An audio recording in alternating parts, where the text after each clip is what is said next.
الله من الشيطان الرجيم. بسم الله الرحمن الرحيم. قد سمع الله قول التي تجادلك في زوجها وتشتكي إلى الله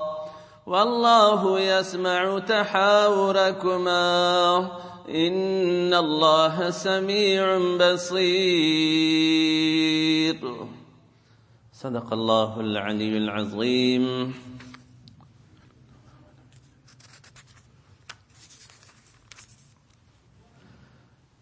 سورة المجادلة دا سورة مبارك مدني دي. الله جل وعلا شانه پر حضرت نبی کریم صلی الله علیه و آله وسلم په مدینه طیبه کې نازل کړی دي.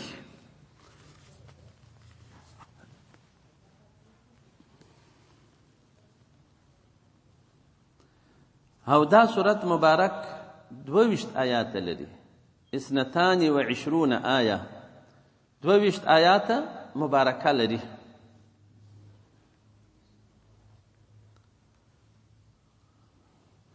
او 303 کلمې لري. 303 کلمې په دې سورت مبارک کې موجود دي. او 202 حرف پکښې کې دي. و1700 دا 292 حرفا. 2 حرف 202 حرف په دې سورت مبارک کې دي. او دې سورت سورة المجادله ویل کیږي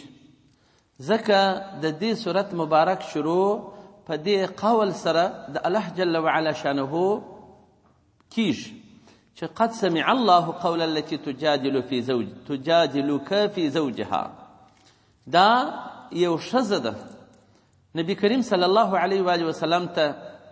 په ګیله راغلې ده چې د خپل میړه څخه ګیله یې کړې ده، شکایت یې کړی دی.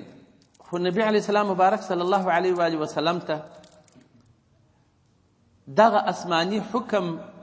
چې د اظهار ورته ویل کېږي په شریعت کې قصه بیا راسي دا معلوم نه و. نو دې به ویله چې زه خو نه طلاق کېږم، زه کوشنیان لرم و دا لرم. نو دغه سوال و جواب د نبی علیه السلام مبارک د دغې ښځې بیبي سره تاو بالا کېدی. نو ځکه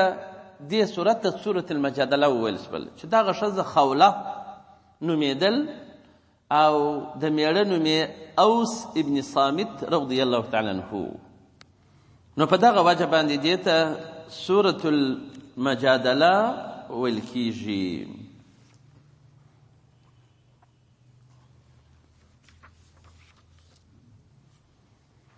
بسم الله الرحمن الرحيم والصلاة والسلام على رسول الله صلى الله عليه وآله وسلم.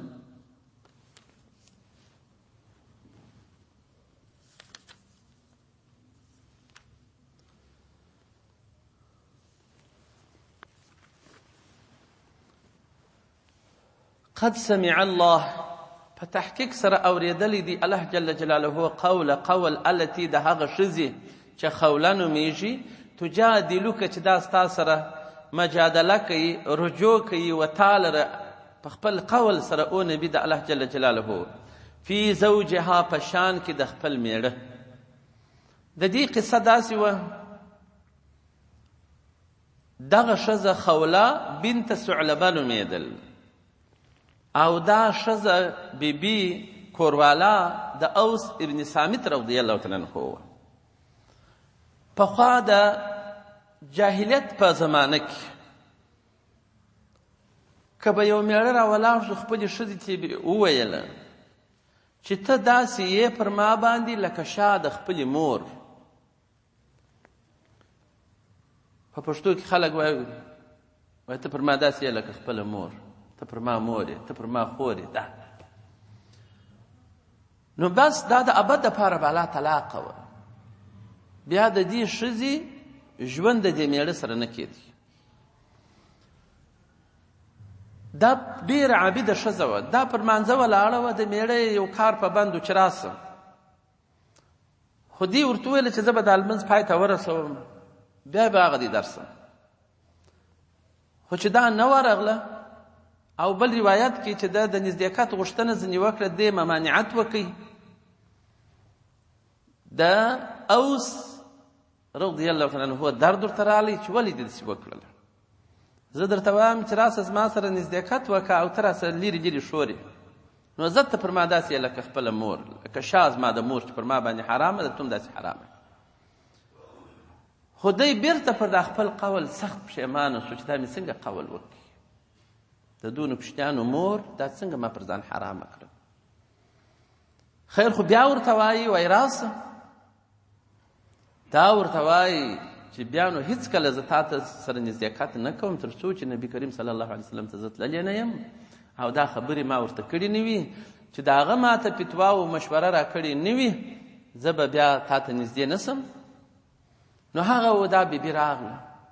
نبي علیه السلام مبارک صلی الله علیه وسلم چې دا خپله کیسه ټوله وکړه چې دغه رسم کیسه ده او ده ما ته ویلې دي چې دا رقم کیسه. نو نبي علیه السلام مبارک هم دغسې ورته ویله چې زه خو نو هم بل حکم ما ته نه دی راغلی مګر دا د فرقت حکم دی، د جدایي حکم دی چې سره جلا کېږي. نو دا بیبي بیا ورته وایي چې زه خو ځوانه ومه، ډېرو خلکو ما ته مرکې کولې، خو زه ده واخیستلم په نکاح یې کړلم، اوس چې زه کلان ساله سولم او د ډېرو کوچنیانو مور سولم، که کوچنیان ده ته پرېږدم ضایع کېږي، او که زما سره کېږي چې موږ سره جلا سو، که زما سره کېږي د لوږې سره څخه مړ کېږي، څه شي ورکړم. نو نبي علیه السلام مبارک ته د هغه خبره تکراروي. نبي علیه السلام مبارک غږ نه ورته کوي، هغه ورته وایي زه خو بل شی اوس په الحاله نه وینم مګر فرقت وینم چې جدایي به وي. نو دا خبرې د دوی سره تاو بالا وې، الله جل جلاله دغه آیات مبارک نازل کړي. نو بیبي مبارکه وایي عایشه صدیقه رضی الله تعالی عنها وایي دا سوال و جواب د دوی زما په خونه کې و. وایي تبارک الذي وسع سمعه كل شیء، عالی دی هغه ذات جل جلاله چې پراخه دی اورېدلې و هر شي ته. انی لاسمع کلام خوله بنت ثعلبه ويخفي علی بعضه. وایي د دې خبرې ما اورېدلې زما په خونه کې وه، خو بعضې خبرې پر ما پوشیده سولې، ما نه وه اورېدلې او الله جل وعلا هغه ټوله اورېدلې وي. نو بیا دې ورته وویله چې اکله شبابي ځواني یې راسه وخوړله، اولادونه مې ډېر شوله، کبر سن ته ورسېدلم، اوس ما څخه د ځانه څخه بېلوي. نو نبي علیه السلام چې دا ورته وویله نو دې خدای پاک ته د لاس پورته کوي، وایي اللهم انی اشکو الیک،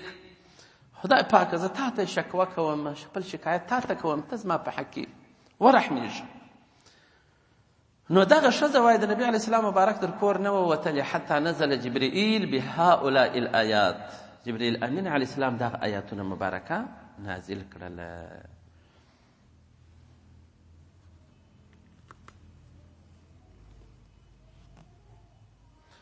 نو بیا یې ورته ویله نبي علیه السلام مبارک چې زه مخکې نه وم امر سوی په شان کې ستا، حتی الان ستا اوس زه امر سولم.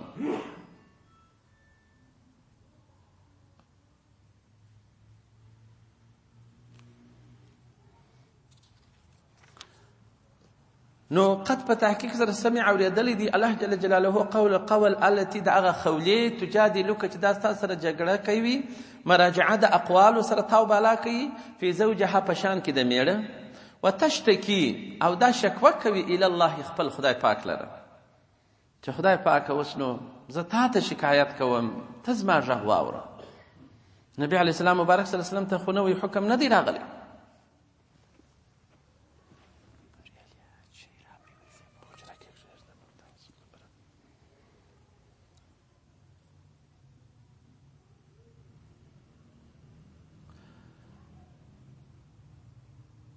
والله يسمع، الله جل وعلا واوري تحاوركما، هغه ستاسو محاورې د خبرو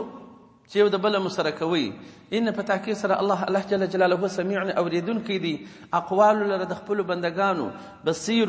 شطر علیم اولیدونکی دی. وشنو الذين يظاهرون، الذين هغه څه کسان یظاهرون چې دی زهار کوي منکم له تاسو څخه من نسائهم له خپلو ښځو څخه.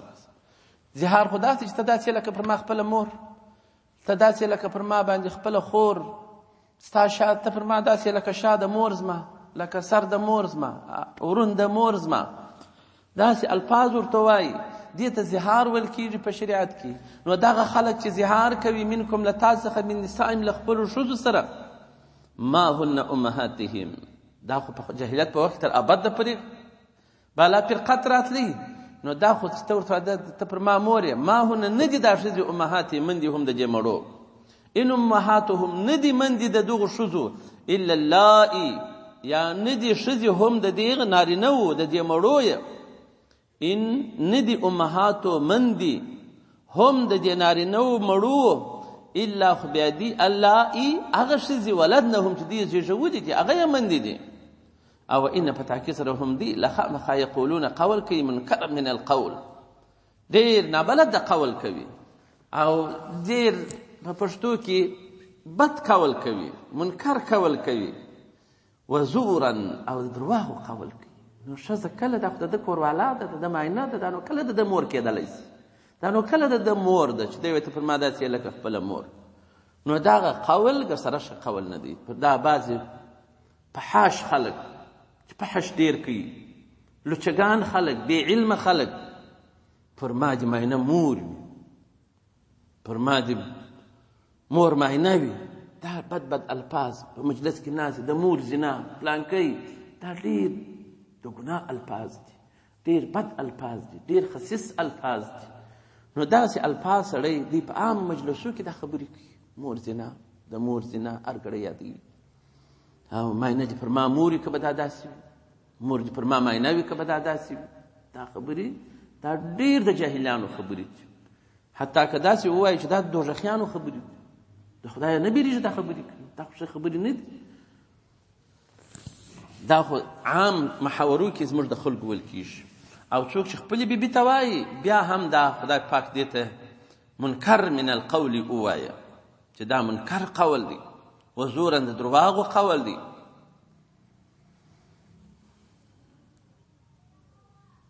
نو بیا به تاسې توبه کاږئ داسې قول به بیا نه کوئ. و ان په تحقیق سره الله جل جلاله لخامخا عفو عفو کوونکی دی چې خپله کفاره یې ورکړي غفور بخښونکی دی.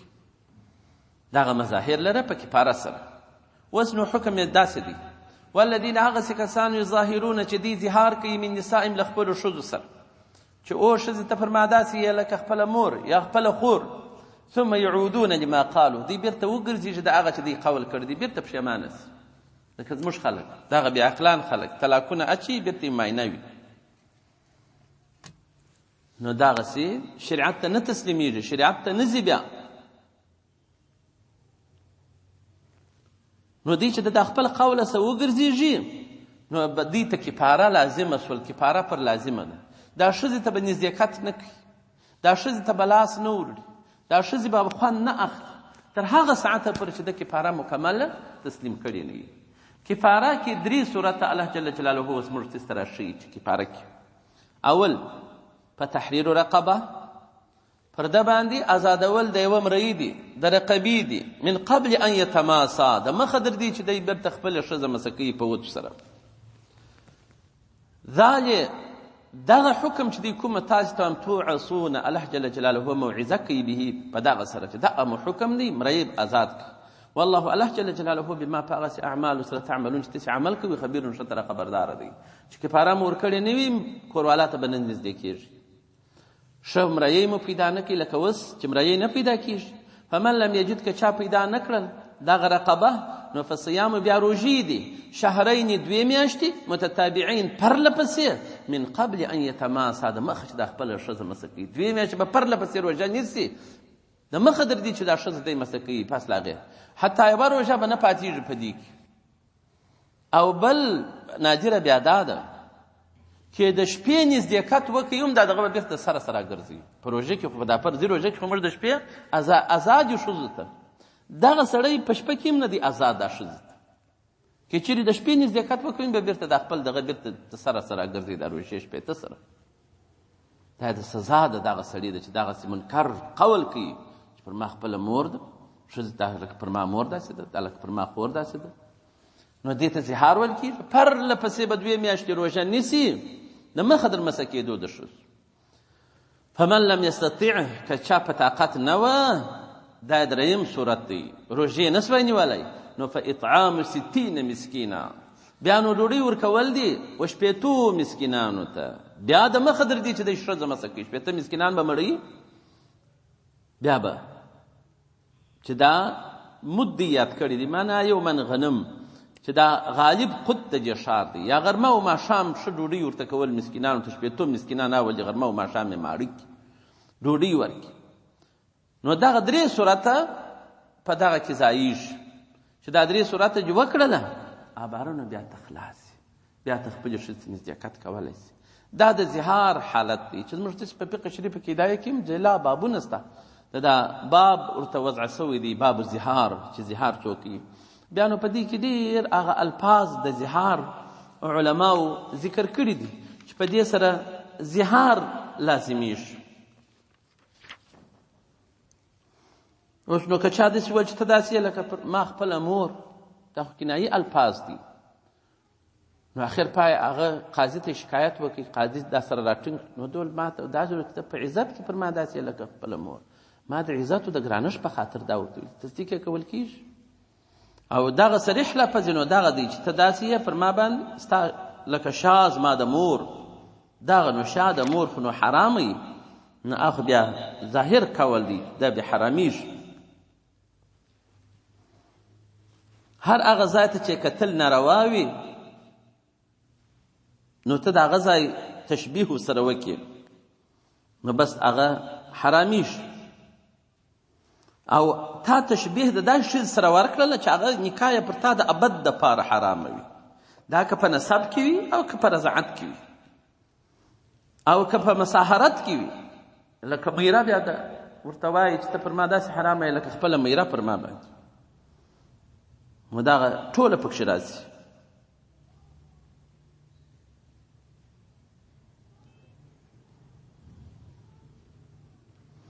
او که په یو جز سره تشبیه ورکړله د خپلې کوروالا، هم وایي دا دغه رقم حکم دی، په یو جز سره بیا هم تشبیه نه ورکوي. معنا ته پر ما داسې لکه زما د مور سر، یا زما د مور خوله، یا زما د مور وریښتان، یا زما د مور ناوړي، دغسې بعضې شیان ورته وایي. دا ټوله بیا داسې دي چې دغه هم په هغه حکم کې راځي.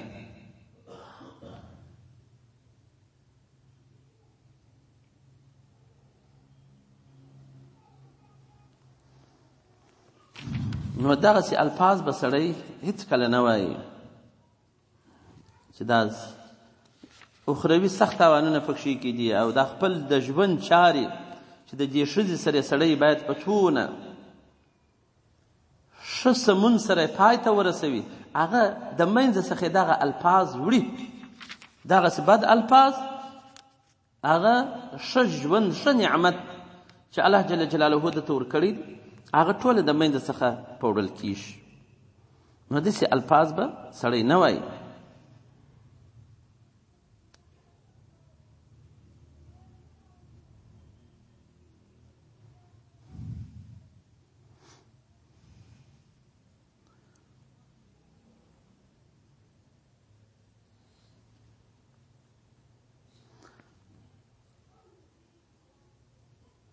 نو دغه ټوله الفاظ ورته ویل کېږي. علما لیکي چې انت علی که ظهر امي، ته پر ما داسې لکه شا د مور زما، و انت عندي ته زما په نیز یې، و انت مني ته زما څخه یې، و انت معي ته زما سره یې، که ظهر امي لکه شا د مور زما،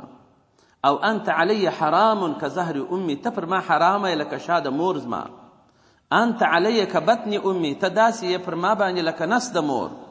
او که رأسها لکه سر د مور، او فرجها لکه عورت د مور. نو په دې ټولو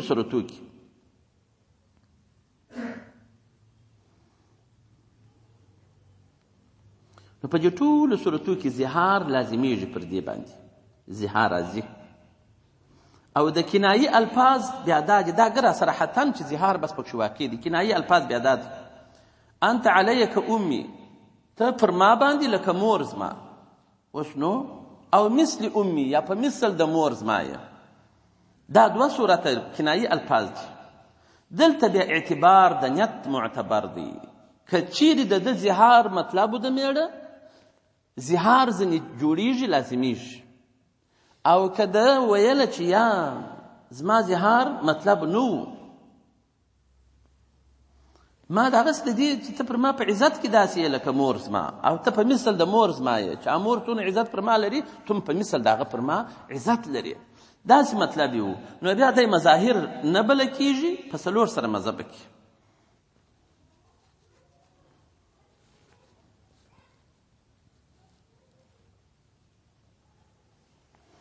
دغه زهار مثال پر هغه ښځه راځي چې د نکاح ورسره کړي وي، د ده زوجه وي، خدای دې وکړي چې راوت کړي وي او که نه یې راوت کړي، دخول یې په کړي وي، نزدېکت یې ورسره کړی وي که نه وي کړی، نو بس هغه شی ځینې جوړېږي.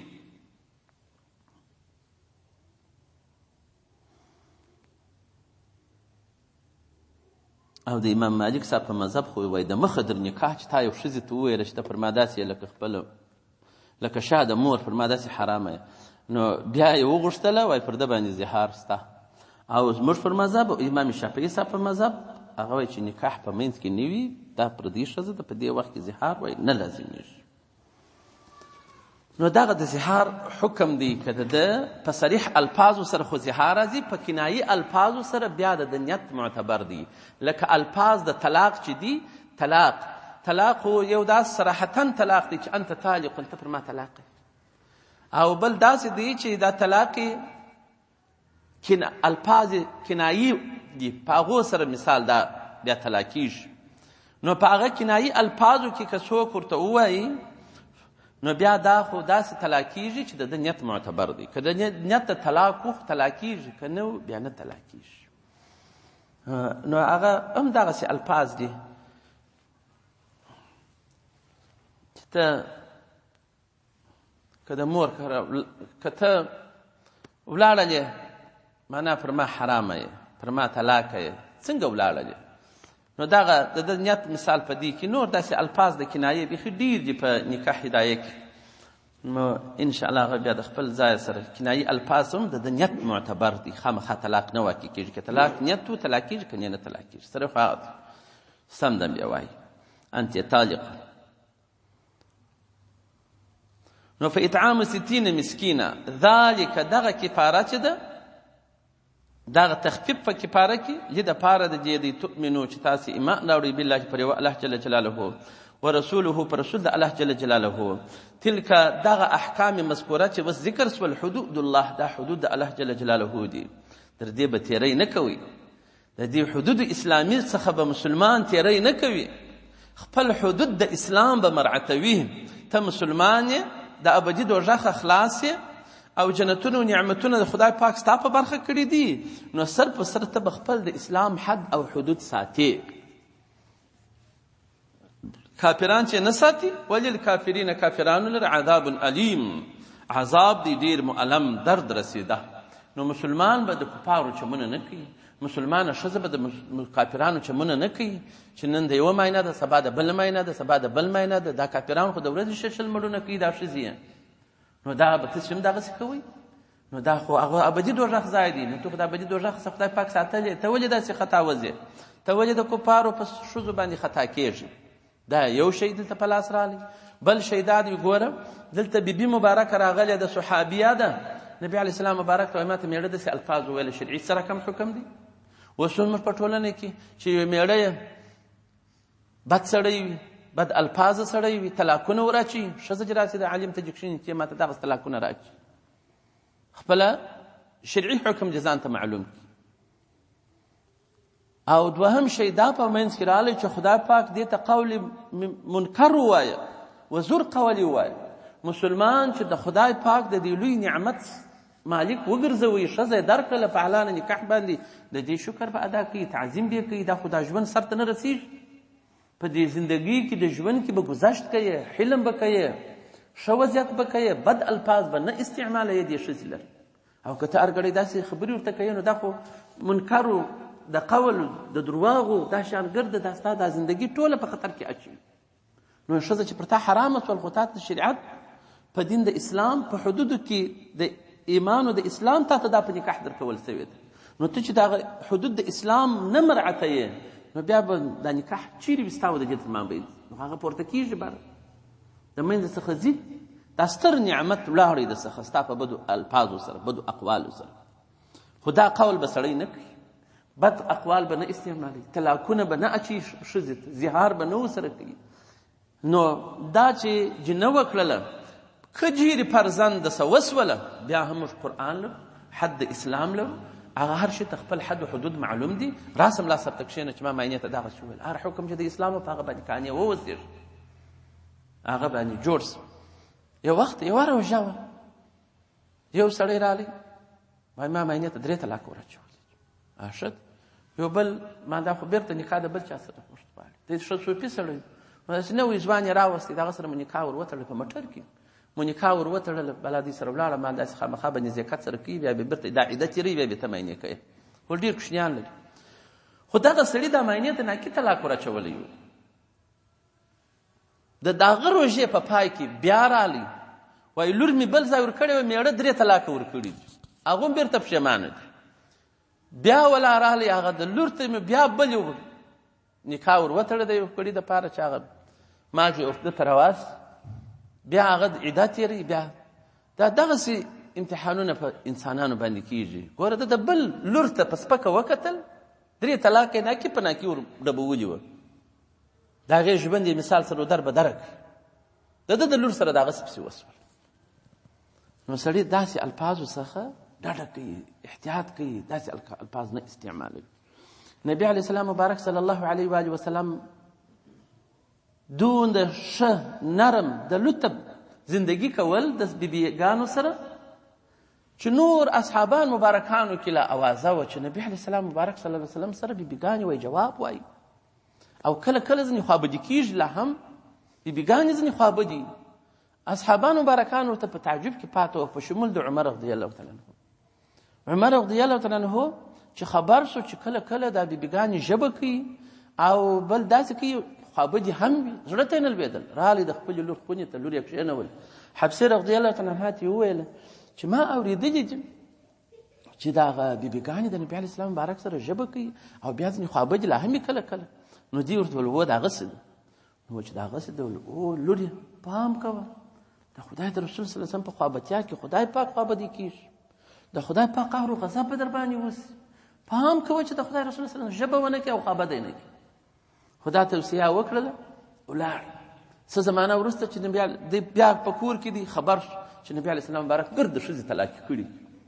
ډېر خوابدی شو، مځکې ځای نه ورکړي. رالی مسجد ته، مسجد کې د خلکو سره کښېنستی. بیا یو مریی و نبي علیه السلام مبارک د کور سره جلا بله خانه وه، په هغه کې ګزاره کول. هغه ته ورسي چې عمر رضی الله راځي، نبي علیه السلام مبارک به هېڅ جواب نه راکوي، بېرته راسي کښېني د خلکو سره. بیا ورسي هغه ته ورسه چې ورته وایي چې عمر رضی الله اجازه غواړي. هغه چې ورسي نبي علیه السلام مبارک اجازه نه ورکوي، هېڅ نه ورته وایي. بیا راسي په داخلو کې خو 3 ګشته کښېنستی چې بیا به ورغلی اجازه به نه وه. ان آخر په نوبت چې روان شو نبي علیه السلام مبارک امریت ته ولبرسو ته وراسي. نو چې رالی د نبي علیه السلام مبارک صلی الله علیه وسلم حالات چې وکتله، پر یو بریا باندې نبي علیه السلام مبارک تشریف درلود. نو باره یو ورته وویل یا رسول الله تا ښځې طلاقې کړي دي؟ نبي علیه السلام ویل یا ما ته طلاق غږ نه دی کړی، نه دي مې کړي. نو دی مبارک وایي سخت خوشحاله شولم، ډېر خوشحاله شولم. نو بیا د داسې یو څو جملې نبي علیه السلام مبارک ته وویل چې نبي علیه السلام مبارک ته بیا ترې ورسم کړي، خوشحاله یې کړي، ویې خندوي. مثال دا ښځې دي. نو بیا ورته وویل چې یا رسول الله صلی الله علیه وسلم موږ خو تا ویل چې د ښځو سره نرمه ګزاره کوئ، ښځې مه وهئ، د ښځو سره هېڅ شدت مه کوئ. خو دا موږ په مکه شریفه کې ښه وو، دا د انصارو ښځې زورورې دي پر نارینهو باندې. دا زموږ ښځو دې ته وکتل، دا اوس یې دا چمونه یې زده کړل، پر موږ هم اوس دا ښځې جلاوره سوي دي. نو تا هم موږ ته ویلي چې نرمي کوئ. نو د نرمۍ دغه حال دی. ګوره اول ته دغسې نه خوابدي. نو نبي علیه السلام مبارک ویل یا ما داسې دغه کړی دی، قسم کړی دی چې زه به 1 میاشت کور ته نه ورځم، نو دا 1 میاشت دلته تېروم. نو چې نوي بیا الله جل جلاله آیاتونه نازل کړل، ټولو بیبیګانو ته اختیار ورکړي که د نبي علیه السلام مبارک په ژوند خوشحاله یاست دغه دي، که نه یاست خوشحاله الله به نبي علیه السلام مبارک یوه جوړه کالیم درکړي، ځئ په مخه مو ښه. خدای پاک به دته ستاسې په عوض کې نورې ښه پیغلانې عابداتې ښایستې به خدای پاک ورکړي. نو نبی علیه السلام بارک چې راغلی اول د عایشې رضی الله عنها ته راغلی چې داسې اختیار تاسې لرئ او ما ته جواب مه راکوئ پلار د مور و پلار سره صلاح وکړه. نو نبی علیه السلام بارک خو دا بیبي نه زړه کېدله عایشه رضی الله تعالی عنها چې اوس دستي جواب رانه کړي چې زه ځمه دسه ول د پلار د مور پلار سره صلاح کوي بیا به ما ته جواب راکوي. دې ول یا د مور پلار سره هم صلاح نه کوم دستي جواب مې دغه دی چې زه په خپل ژوند عمر کې ستاسو نه جلا کېږم بس دغه مې اختیار دی دغه مې خوښي ده. انو ټولو بیبیګانو ته دا عرض کوي ټولو بیبیګانو ول چې یا مړ د خدای د رسول صلی الله علیه وسلم په ژوند راضي یو بیا داسې نه کوو. نو ګوره نبي علیه السلام مبارک صلی الله علیه وسلم خو ابدي شو مګر طلاق یې نه دی اچولی طلاق یې نه دی کړی بد الفاظ یې نه دی کړي زهار یې نه دی کړی. نو دا معلومداره ښه اقوال نه دي ښه خبرې نه دي دا طلاقونه. مبغضترین په مباحاتو کې خدای پاک ته یوه ناخوښه په روا شیانو کې هغه طلاق دی. خو بیا چې طلاق وضع سوی دی یو ناچارۍ لا علاجي په وجه باندې سوی دی چې هېڅ مخ نه ګرځي لا علاجه یې هېڅ چم نه کېږي د دې ښځې سره هېڅ قسم ګزاره نه کېږي. انو بیا لار د طلاق سته چې خدای پاک به دا هم پراخي خپل د ژوند څخه به دې ته ښه ژوند ورکړي تا ته به هم ښه ژوند درکړي. هغه لارې سته چې هغه الله جل جلاله دا وضع کړي چې دغه سړی به یې پلار مثال نصیحت ورته کوي بیا به ځای ځینې جلا کوي بیا به یو حکم به راځي د ناوې د خوا قریبان به راځي د مېړه د خوا سره کښېني به په مابینځ کې به نصیحتونه ورته کوي. نو که په دې ټولو باندې نه کېدله نو بیا هغه دی بیا په امساکم بمعروف په معروف په وجه باندې د ځان سره کښېنوي او تسریح باحسان په ښه وجه سره دې بالا علاج. نو دا هر شي ته خپله اندازه سته خو داسې ناکي په ناکي طلاقونه ډبول زهار کول بد الفاظ استعمالول خپل ښځې ته نو دغه منکر اقوال دا نه چې برابر په شریعت کې ځای نه لري او دغه حدود الهي دي. که څوک زهار وکړي کفاره به یې پلا ورکوي بیا به نزاکت خپلو ښځو سره کوي. نو این په تاکید سره الذین هغسې کسان یحادونه چې دوی مخالفت کوي الله د الله جل جلاله څخه ورسوله او د رسول صلی الله علیه و وسلم څخه مخالفت کوي یعنی حد او حدود د اسلام نه مراعتوي کوبیتو دی ذلیل کړه سوي دي کما لکه چې کوبیته ذلیل کړه سوي دي الذین هغسې کسان من قبلهم چې د مخه در دوی وه هغو نور امتونه پیشینه وو چې د خپل خدای او رسول څخه یې مخالفت کړی دی الله جل جلاله ذلیله کړي دي په دې دنیا کې. نو اوس هم که هر څوک د خدای او رسول څخه مخالفت کوي حد او حدود د اسلام نه مراعتوي الله جل جلاله به دغو خلکو ته ضلالت ور په برخه کړي. یعنی یو سړی کوچمان لیدلی دی 3 طلاق یې ښځې ته ورکړي ول نو ما ورته دا بله کم تا ته نه روا کېږي حتما به یا د بل چا سره نکاح ورتړې بیا بې تمی نه کوې وایي دا نو څه خوند وکړي نو ما خوند خو تا ځنې بوتي تا په تا بد الفاظ استعمال کړي بیا پوښتنه وکړي بیا زه دغه دی بیا راته وایي دا نو څه خوند وکړي ځان د بل چا سره خامخا نکاح غواړي 3 طلاق دې اخیستي دي دا نه کېږي تا ته خو آخر پای ولاړئ د دا اوسه پرې نکاح نه ده نوی کړی مګر داسې د ذلیل ژوند یې دی د ضلالت ژوند یې دی یو وایه نه دوی کېږي د نور ورونه یې ښه کارونه سم مګر دی ورځ په ورځ په ټېلو دی ناجوړ هم دی یو هم نه دوی کېږي نور مشکلاتو سره مخامخ دی مګر مخ یې دغسې تک تور دی لکه دغه فرش ته کې ګوري هېڅ نورانیت نه لري خو دغسې غلط کارونه کوي. نو دا هغه حدود د اسلام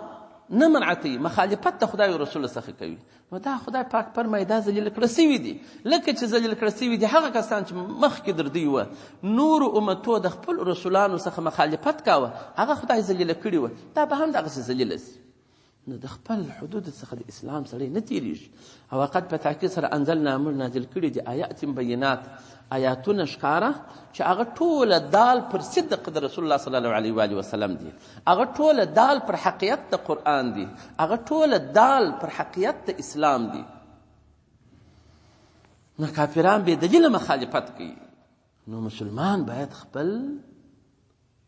دین ته تسلیم سي احکام شرعیو ته تسلیم سي قرآن ته تسلیم سي خپل د نبي علیه السلام بارک اقوالو ته تسلیم سي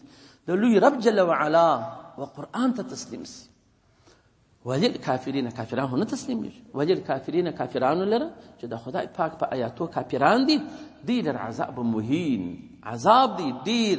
خاوند د اهانت چې دوی به ډیر په اهانت کې یوم په دغه ورځ کې یبعث راوبپاسوي هم دوی الله جل جلاله الم تعلم آیات نه علم سوی نه یې پوه سوی هر سړی چې ان په تاکید سره الله جل جلاله دغه ځای یوم یبعثهم الله یوم په دغه ورځ کې به الله جل جلاله راوپاڅوي چې ورځ د قیامت د جمیعا ټول هم به ښه خلک راوپاڅوي هم به منکرین راوپاڅوي فینبئ بیا به آګاهي ورکړي هم دوی لره خبر به کړي هم دوی بما په هغسې اعمالو سره عملو چې دوی عمل کړی دي هر عمل چې کاوه هغه به ویني نو کش د ګلو که سیمه دې ګلزار سي هغه زې مه کره په پښو کې به دې خار سي ګلان وکړه چې حاصلات هلته ګلان واخلي دا مه کوه نور داسې هر عمل چې څوک کوي د خدای پاک د رضا دپاره بې کوي نو اوس هم دغسې دي مسجد ته راځې دپاره د رضا د خدای پاک راځه دا عمل دی ښایسته ترجمې ته راځې د خدای پاک د رضا دپاره راځه په ښه وخت باندې راځه ښه په مینه او شوق باندې یې کوه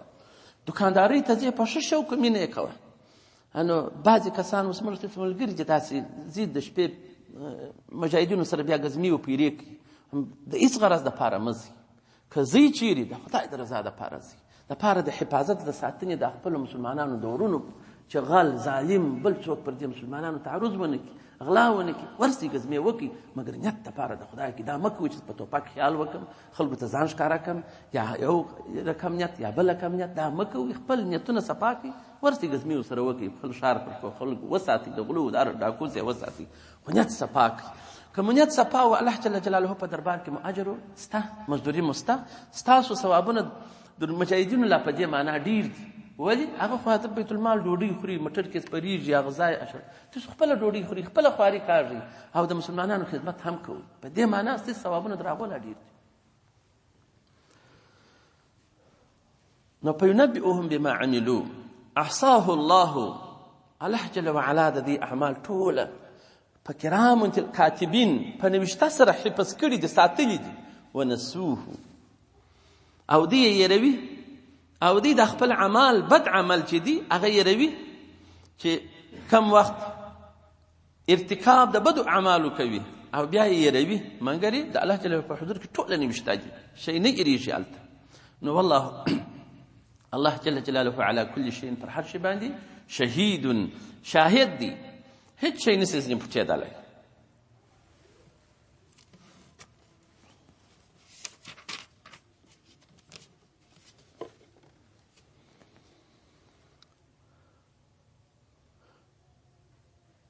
الم ترته نه یې عالم نه یې پوه په دې سره چې انا په تحقیق سره الله جل جلاله یعلم شطر عالم دی ما په هغه سره په سماوات په اسمانو کې هر هغه شی چې په طرف علوي کې دي او ما په هغه شی سره په الارض چې په مځکه کې دي هر هغه شی چې په طرف سفلوي کې دي په کښته طرف کې په دغه مځکه کې بیا زدر تحت سرا پورې داسې زدر صدر هر ځای چې خدای پاک دا لوړ طرف ته مخلوق پیدا کړي دي پر دې ټولو باندې عالم دی ما یکون نبوي من نجوا پټ مجلسیان ثلاثه درې نفره الا خو چې بیا وي هو د الله جل جلاله رابعهم څلرم د دوی دی په خپل علم او قدرت سره څلرم الله جل جلاله دی په خپل علم او قدرت سره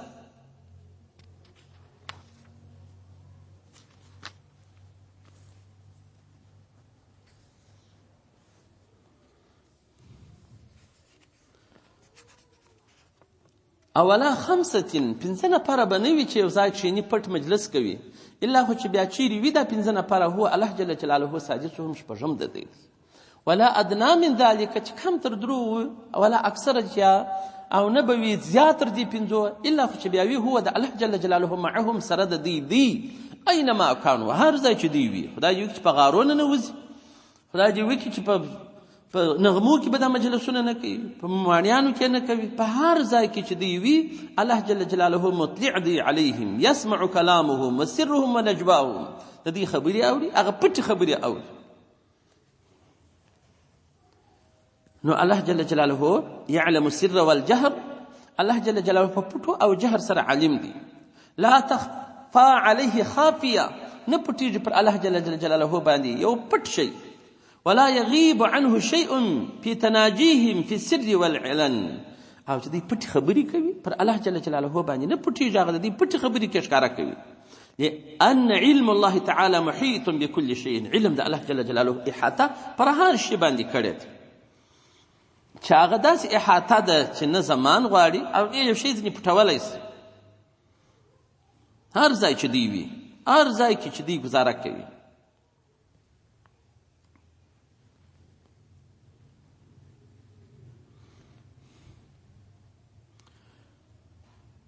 نو دا داسې و چې دغه کافران پټ پټ مجلسونه به کول چې مؤمنان به ولیدل، دوی به پټ پټ سره ګډ وو. هغه به مؤمنان ورخطا سول، د بعضې به ورونه وو. نبي علیه السلام بر اصحابانو په جهاد پسې تللي وو. هغه چې زموږ په دوستانو یو څه سوي دي، موږ نه خبروي، دا دوی اوس پټ پټ دي سره ګډېږي. نو پټ پټ خبرې به یې کولې، او دا بیا به یې کله کله خبرې کولې، اشاره به مې یو مسلمان ته وکړل، هغه به ښه په ځان کې سره ووایي. بیا نبي علیه السلام مبارک په دا پټې خبرې مه کوئ، دغه چمونه مه کوئ، خو دوی د هغه څخه هم نه ګرځېدل، بیا به هغه کار کوئ. نو الله جل جلاله دغه د دې په حق نازل کړي چې دا پټ مجلسونه، بل دا نبي علیه السلام مبارک وایي چې 3 نفره ناست وي، 2 نفره به پټ مجلس نه کوي،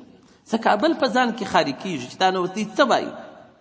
دا څنګه خبرې دی کوي، هغه 3یم نه خبرېږي.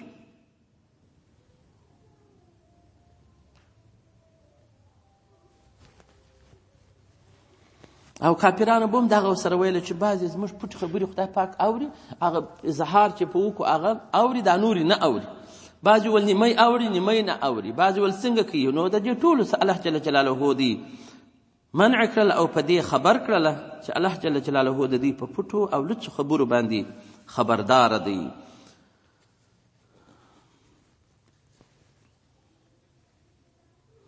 نو ولا اکثر الا هو معهم اينما كانوا، چې هر ځای دی وي. ثم وروسته ينبئ خبر به کوم دی بما په هغه اعمال سره عملو چې دی عمل کړی دی یوم القیامت، په ورځ کې د قیامت. ان په تاکید سره الله جل جلاله بكل شيء علیم، پر هر شی باندې شطر علم او خبردار دی.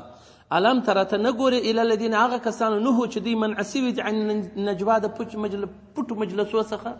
چې دا 3 نفره وي، 2 نفره پټ پټ ساری کوي، یا 5 نفره وي، یا 4 نفره وي، پټ پټ خبرې مه کوئ. نبي علیه السلام بارک دی منع کړل چې په دې کې مسلمانان اشتباهیان کېږي، چې دا اوس په موږ کې ګډېږي، دا اوس موږ ته د دوستانو د مرګ خبر راغلی دی، څه کیسه ده، مسلمانان ورخطا کړي. ثم وروسته یعودون دی ګرځي لما هغه شی لره نهو عنه چې دی منع سوي د هغه شي څخه، چې پټ مجلس مه کوئ. منافقینو به دا پټ مجلسونه کول. ویتناجون بالاثم والعدوان، دی پټ مجلسونه کوي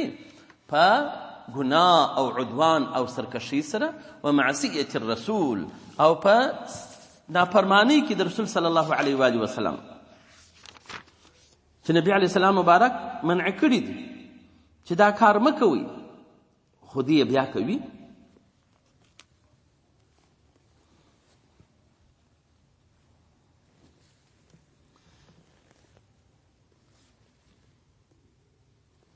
نو دغه معصیت او مجلسونه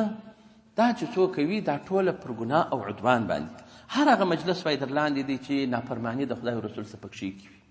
ناروا مجلسونه وي، د دې مسلمانان منع دي. لکه دا اوس د مسلمانان زمې په شپه زیات ورکی کوي، کنه بوټونه کوي، ټوله شپه په پیسکو فساد باندې تیروي. دا خو پر ګناه باندې یو مجلس دی، د دې څخه دی منع سوي دي، او بیا هم دی بیرته ورګرځي هغه شی ته چې دی منع سوي دي. او دی مجلسونه کوي چې شي بالاسم والعدوان، په ګناه او سرکشي، چې هغه سرکشي پکې کوي، نافرمانی پکې کوي، و معصیت الرسول، معصیت رسول صلی الله علیه وسلم پکې کوي. دا د يهودو اعمال، هغه به دغه څه کول چې نبی علیه السلام بارک به منع کړی، باغه کار کاوه. دا د منافقینو دا عمل چې هغه نبی علیه السلام بارک داسې مکوي، دی بکوي. بل عمل یداو چې نبی علیه السلام بارک حضور ته براله، نو بیا به سلام وایه، سلام علیک بیا وایه. سام یعنی هلاکت دی پر تا باندې، مرګ دی پر تا باندې. نو دغه څه چم دی وکي. وخت عائشه رضی الله تعالی عنها هم ناسه د یهود راله، نبی علیه السلام بارک السلام علیک یا ابا القاسم.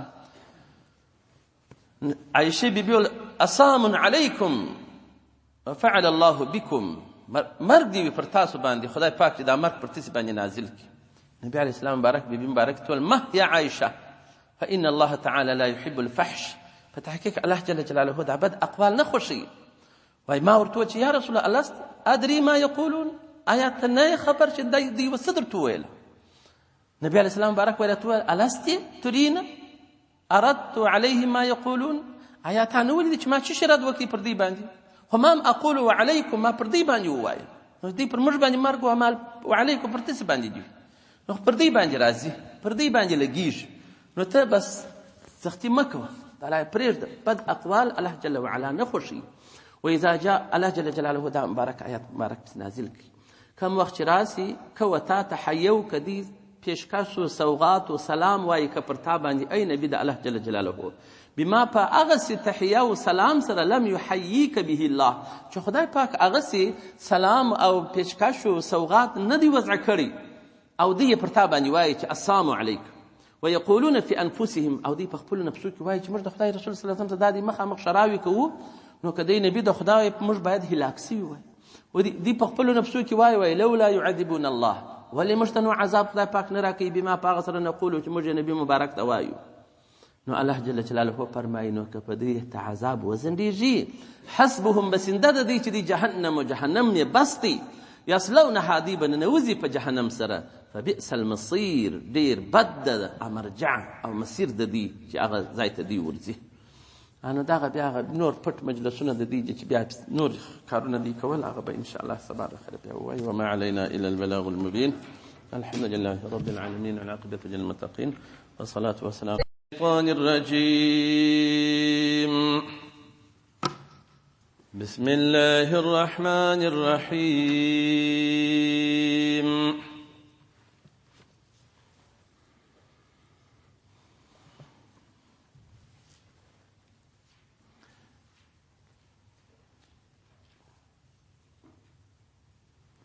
يا أيها الذين آمنوا إذا تناجيتم فلا تتناجوا بالإثم والعدوان ومعصية الرسول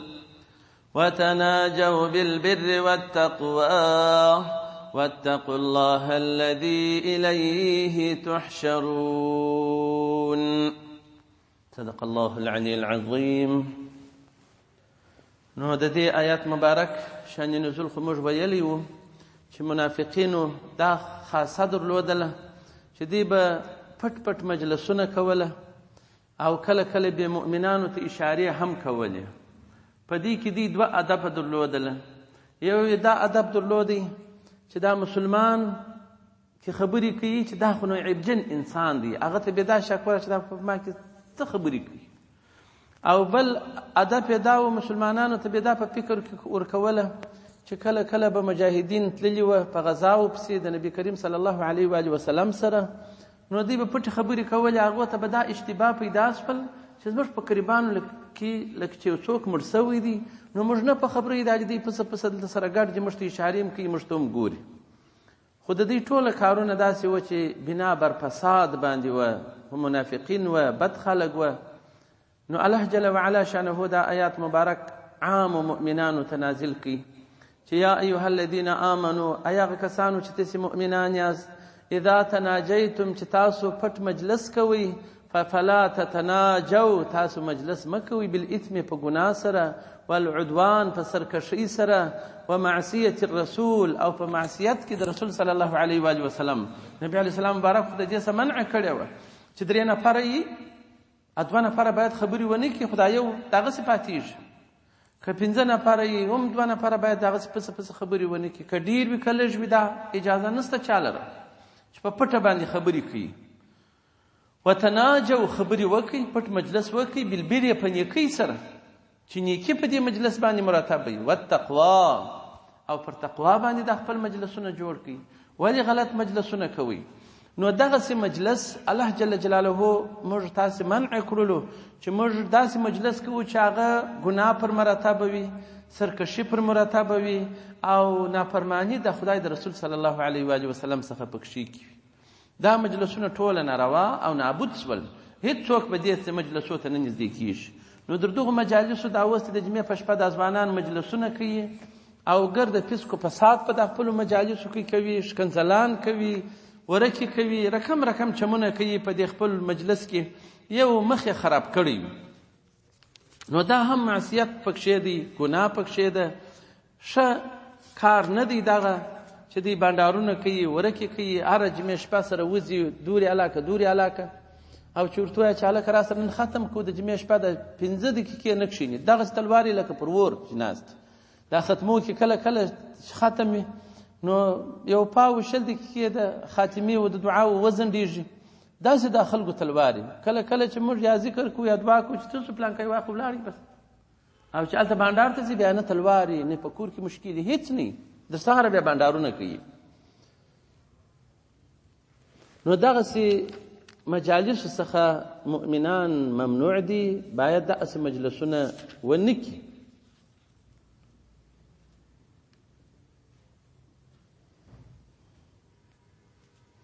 نو دغه شیطاني مجالس دي، د دې څخه باید مسلمانان خپل ځانونه راوساتي، ځکه چې دغه خو یو هغه مجلسونه دي چې نور خلک په مشکلاتو کې اچوي، هغه غمجن کوي چې دا یو چم د مؤمنانو دپاره دی، دا هم شیطانانو خاصه ده. بل دا بد مجلسونه که صرف فایده نه ده پر مرتبه، بده نتیجه یې ده چې د بدو خلکو سره کښېنې دغسې مجلسونه بیا کول، بنډارونه بیا کول، چې راوبوتل بیا بېغلاوې کولې.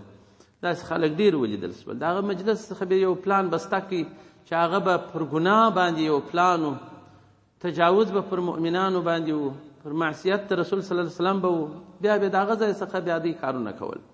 نو ښه مجلس وکړئ، د نیکۍ مجلس وکړئ، قرآن شریف ختم وکړئ، ذکرونه وکړئ، تقوا وکړئ، مجلس پر تقوا جوړ کړئ. واتقوا الله، وبېرېږئ د الله جل جلاله څخه، الذي هغسې الله جل جلاله چې الیه د هغه الله جل جلاله لره تحشرون، ستاسو حشر کول کېږي. تاسې ورځئ د الله جل وعلا په حضور کې درېږئ، حساب و کتاب بیا د هر قول و د هر فعل د هر مجلس څخه کېږي چې ته ولې غلط مجلس کوې، ولې غلطو خلکو مجالسو ته ورځې. انما النجوا، دغسې مجلسونه پټ مجلسونه چې پر ګناه باندې بنا وي، دا من الشیطان، دا د شیطان له طرفه څخه دي. هغه ته باحثه کړی، هغه تا ته وایي، حتی چای ورپخوي، ډوډۍ ورکوي، انډیوالان مې دي، جمعې شپه ده، راځي، پلانه ده، بستانه ده، شل قسم بانې ځان دپاره جوړوي، او د دې مجلس بنا ټوله پر ګناه باندې وي، پر لهب و لعب باندې وي، پر بېهوده کارو وي، پر عبثو کارو باندې وي. نو دغه نجوا چې ده دا د شیطان له طرفه څخه ده. داسې مو هم لیدلي دي چې دغه مجلسونه کوي، شیطاني مجلسونه په دغه انډیوالانو کې بیا راولاړ سوي دي چې یو سرمایهداره پکښې دی، هغه یې قرار غلا کړی دی، پټ کړی دی، دونه پیسې راکوي چې نه ورکوي، شهید کړی دی. خو د دې مجلس بنا پر شیطانت باندې وي. داسې مو هم لیدلي دي چې هغه ورکې کوي، بنډارونه کوي، فسق و فساد کوي، اخر پای جنګ شوی دی، په چاقوګانو یې سره وهلي، بنا یې پر ګناه باندې سوې ده، نتیجه یې ګوره داسې غلط ته راځي. نو د هر شي نتیجه چې غلطه وي په شریعت کې هغه ځای نه لري، هغه سړی مسؤوله دی، دا ګناه ده، معصیت دی، دا د شیطان له طرفه څخه دا مجلس جوړېږي. دا پټ مجلسونه دا د شیطان دي چې په ګناه باندې وي، دې دپاره د دې دي یحزنو چې غمګینه کړي الذین هغسې کسان آمنو چې دوی مؤمنان دي، ولیس بضارهم شیئا الا باذن الله. خو بیا هم دغه خلک چې دي دوی به دې مؤمنانو ته ضرر ونه رسوي چې پسخندونه ورشخندونه اشارې ورته کوي، پټې خبرې پسې کوي، شیان د هېڅ الا چې بیا یو شی رسېږي مؤمنانو لره باذن الله، په اراده او حکم سره د الله جل جلاله رسېږي. نو وعلى الله خاص پر یوه خدای پاک باندې فلیتوکل، مې باید توکل وکړي المؤمنون، مؤمنان خلک توکل وکړي. یو ځای تللي وو، نو داسې شاهجان خلک وه، یو سړی خو پکښې کې و داسې چې موږ ښه لاسونه ور مچ کړي وای، داسې ښه نوراني مخ یې و، ښه سپینه ږیره یې وه، ټنګوټه یې تړلې وه. خیر منځو ته ولاړولو، د هغې خوا چې رالولو، ډوډۍ وخوړه شوله، خبرونه موږ بېدېدلو، بله خونه والته چې ما وکتله، هغه سپین ږیری یا نوراني پکښې ناست دی، داسې ورکې کوي، هغه ورکې شروع کړي، خو سپین ږیری سړی موږ چې دغه نو ملا ده، هغه په دغه ټکه اخته ورکې کوي. نو دغه عمل چې دی، دا مجلس چې دی، دا بنا یې په شیطانت باندې ده، حبسیاتو باندې ده. د داسې مجلسو څخه باید ډډه وسي. تر کومه وخته پورې به سړی پوه کېږي چې یعنې کلانساله خلک پکښې کښېني، نو دا خو بیخي غلطه ده. نور 40 کاله پر سړي تېر سي او دی دننسي پر خپل ډامبر سړک باندې د شریعت، نو دا دې سړي دپاره وایي د مځکې نس ډېر ښه دی، دا خلک چې مړي ښه دي، دا وایي وروست غاښ دی په خوله کې، نور غاښونه هم ځینې ورستېږي، خو دا یې نه جوړېږي. دا چې دونه کلانساله یې او دی ورکې کوي، داسې بد کارونه کوي، ښکنځلان کوي، بد بله کوي، دا د هغه لا بتر ده.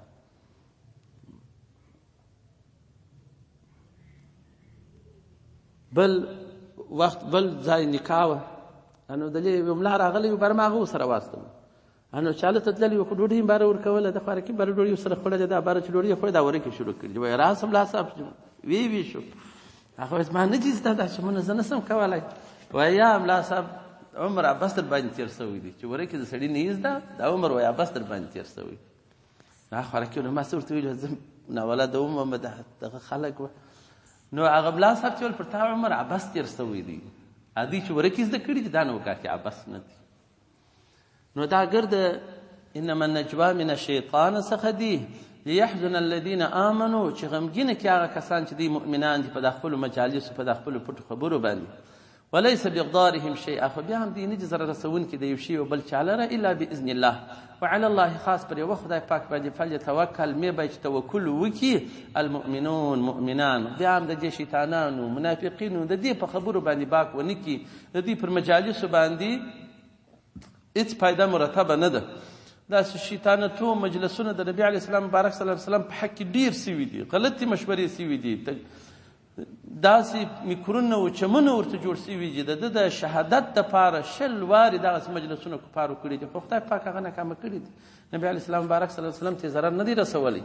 نو مؤمنان دي هم ډېر په دې د پریشانۍ وړ نه دي چې دي ځانونه په پریشانه کې پر خپل خدای پاک باندې توکل وکړي دا اوس موږ افغانان یو د افغانستان خلک د خپل ملت هر سړی د خپل ملت او د خپل وطن حق لري خو زموږ په حق کې پټ مجلسونه په نورو کفري ممالکو کې کېږي دا مشورې کېږي پر ضد او پر ضرر د دې مؤمنانو چې هر شی چې دا مؤمنان کوي زموږ ستاسې د وطن خلک یې کوي مشران یې کوي چې هغو کې نفع د دې مسلمانانو نغښتې وي مګر یو ځای مجلس بیا پټ جوړ شوی وي یا دا مه کوو دا مه کوو چې زموږ ګټه پکښې کې وایي دا مه کوو چې د افغانانو ضرر پکښې کې وایي دا ښه عمل دی بس دغه کوئ دا مه پرېږدي اختلافونه ډلې او ټپلې دا ډلې ټپلې چې پیدا کېږي چې د هغه خارجان سلاوي ورنه کړي پیسې ورنه کړي نو هغه د کومې خوا دا شر و شور بیا لټولی شي خو دا ګرده دا پټ مجلسونه زموږ په حق کې په نورو ممالکو کې تړه کېږي خو بیا هم اکثره بې اثره وي اثر به دونه ونه کړي خو پر خپل رب جل وعلا باندې ما باید چې مؤمنان توکل وکړي پر هغه خدای پاک باندې توکل دی دا یا دا بل دا اوس آیات مبارک چې راځي د نبی کریم صلی الله علیه و آله وسلم مجلس نو هر صحابي کوشش کوي چې د نبی علیه السلام مبارک ته ځان نږدې کړي نږدې ورته کښېني او د جمعې په ورځ به هم دغسې و کوشش به خلکو کوي چې نبی علیه السلام مبارک ته ځان نږدې کړي خو سره له دې هغه کیسه داسې وه چې هغه آیات مبارک دي الذين امنوا اذا قيل لهم تفسحوا سيدي نو په دې کې اختلاف دی چې د هغسې مجلس کې نبي علیه السلام مبارک تشریف درلودی که د جمعې خطبه وه خو عادت شریفه د نبي علیه السلام مبارک داسې و چې رسته طرف ته به حضرت ابوبکر صدیق رضی الله عنه ناست و چپه طرف ته به حضرت عمر رضی الله عنه ناست و او حضرت عثمان او حضرت علی رضی الله عنهما به مخ ته ناست و په دې خاطر چې دا وحی به راتللې دې دوه کاتبان و بیا به دا آیاتونه مبارکه لیکل نو نبی علیه السلام مبارک مخ ته به ناست او نور صحابه به شاوخوا پرې څرخېدلي وه نو یو وخت دی دا دی مجلس د نبی علیه السلام مبارک ټوله ډک دی ځای نشته بدریان صحابه مبارکان راغلل بدري صحابه خو ډېر قدر لري ډېر قدرمند صحابه دي نو هغه خو شاوخوا وکتله سلام یې ادا کړي سلام دا معنا د عربو کې اوس هم یو ښه اصطلاح سته دغه په دا مکه شریفه کې به موږ فکر نه و یو ځای به ولاړو د شا د خوا السلام علیکم موږ ته پورته وکتل نو معنا پوه به کړو چې زه داسې تېرېږم لا راکړه دا بې غرض په سلام سره دغه ادب خلک پوه کوي چې یو کار یې وایي السلام علیکم هغه چې ورته وګوري د په حاجت پوس چې وایي دغه انو دا صحابه مبارکان هم سلام ادا کړي پر دې خلکو باندې نبی علیه السلام مبارک ته سلام ادا کړي دې ته ادا کړي خو یو سر نه کوي خلاص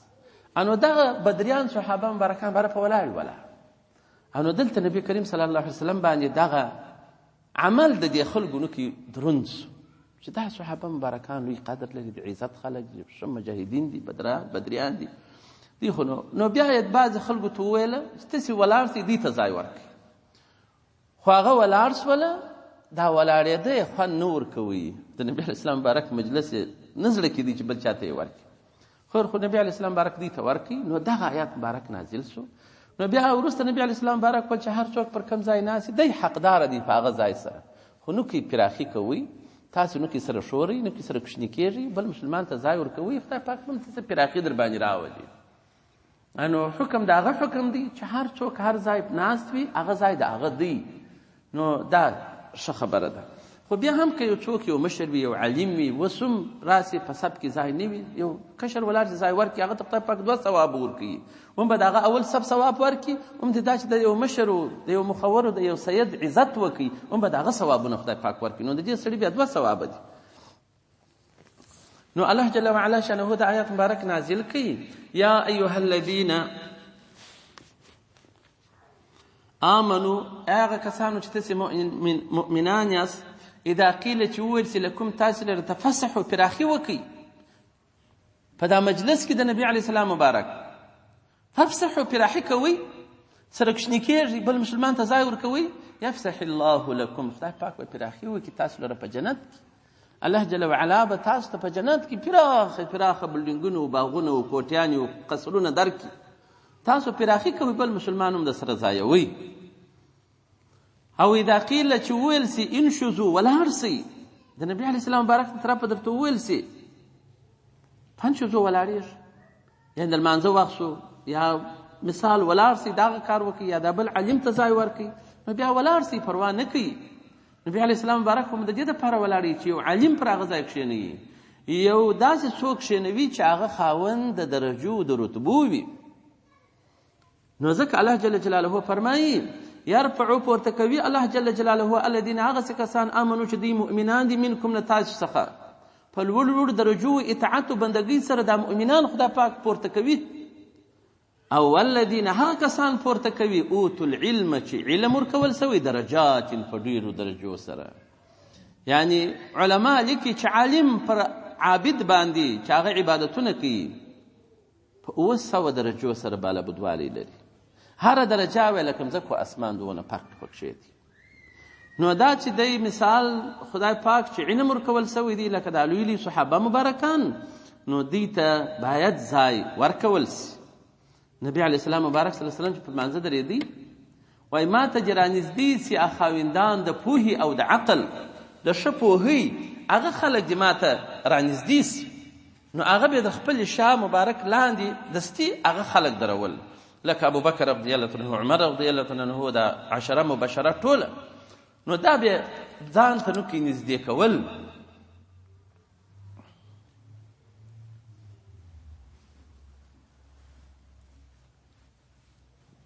دا دی هغه حدیث امام مسلم احمد ترمذی راوی عبد الله بن مسعود رضی الله عنه دی عن ابي مسعود رضی الله عنه راوی دی نبی کریم صلی الله علیه وسلم کان یقول فرمایله به لیننی منکم اولو الاحلام والنهى ما تجرانزدی سے خاوندان د احلام د پوهی او چې شب عقل لري هغه خلق د ما ته شرانزدی ثم الذين يلونهم ثم الذين يلونهم بیا چې هغه ته نږدې دي هغه دوم لمبر کې دریم لمبر کې هغه خلک نږدې ما ته ودرېږي دا یو د دې دپاره کوي لیعقلوا عنه ما یقول صلوات الله وسلامه علیه چې دوی دغه په علم کې بسته وه چې نبي علیه السلام مبارک به کومې نصیحتونه و ویناګانې کولې دوی به دا فهماوه بیا به نور مسلمانانو ته رساوه نو دا خلک به یې نږدې کول نو اوس هم باید سړی خاوندان د علم د پوهې شپنږیري علما دا مخ ته راتیر کړي مخ ته کښېني خو اوس نن ورځ متاسفانه داسې یو وخت راوتلي یو د 20 کالو 15 کالو هلک په اول سب کې ناست دي د شپنږیري درک نه وي چې موږ یې راولو په اول سب کې ودرو چې در لمانځه پورې درېږو تر هغه وخته نصیحت خو نه وي په هغه فرش باندې یو شپنږیری ووینم یو دوه ووینم نسته چې بس یې موږ راکش کړو چې راسئ وروره ستاسې ځای خو دغه دی د ملا صاحب سره اول صاحب ستاسې دغه ځای دی هغه شپنږیري کرته په دنیا پسې ورک دي که چیرې ورک چیرې تللي نسو پیدا کولی اولو احلام نسو پیدا کولی چې اوس په اول سب کې ودرو دوی ګورو ته مې ویلي دي چې هر شپنږیری رالی هر مخور سړی رالی رایې ولې تر اول سب کې ودرو هغه پسې زغلو نسو پیدا کولی اوس دغسې حالات نو خدای دې زموږ مشرانو ته هدایت وکړي، زموږ پوهانو ته دې خدای پاک هدایت وکړي. کشران به خود پر هغه لاره باندې بیا ځي.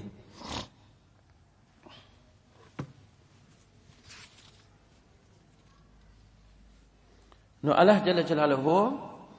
د مؤمنانو منازل په دنیا او آخرت کې پورته کړي دي. د دې څه دا معلومه شول چې يرفع الله الذين آمنوا منكم، مؤمنانو رتبه لوړه ده په ټول دنیا کې چې کلمه طیبه وایي، مؤمن مسلمان وي، دا درجه د خپل ایمان لري. او بل چې بیا ښه عابد وي، ښه سړی وي، دا بیا تر هغه لا پسې یو درجه لوړ دي.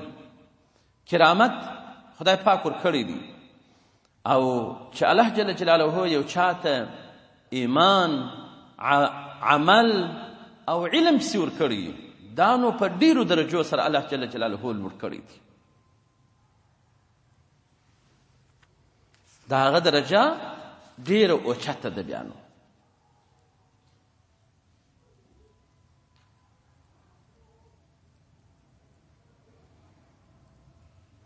نو ځکه چې عام مسلمانان دا جمع کیږي مجالس ته د خیر، د اجر، د جنګو چې د جنګ غږ به کېدی، ازارات به بسته کېدل، مؤمنان حاضرېدل،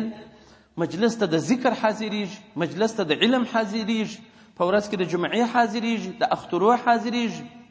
په دې ټولو کې دغه حکم دی چې نبي علیه السلام مبارک صلی الله علیه وسلم بیان کړي. هغه خاوندان د پوهې او د علم هغه به ملا صاحب ته نږدې ناست وي، ملا صاحب ته به نږدې باید ځای ورکول شي. او دا چې مثال یو څوک چاته ولاړیږي، د دې څه حکم دی؟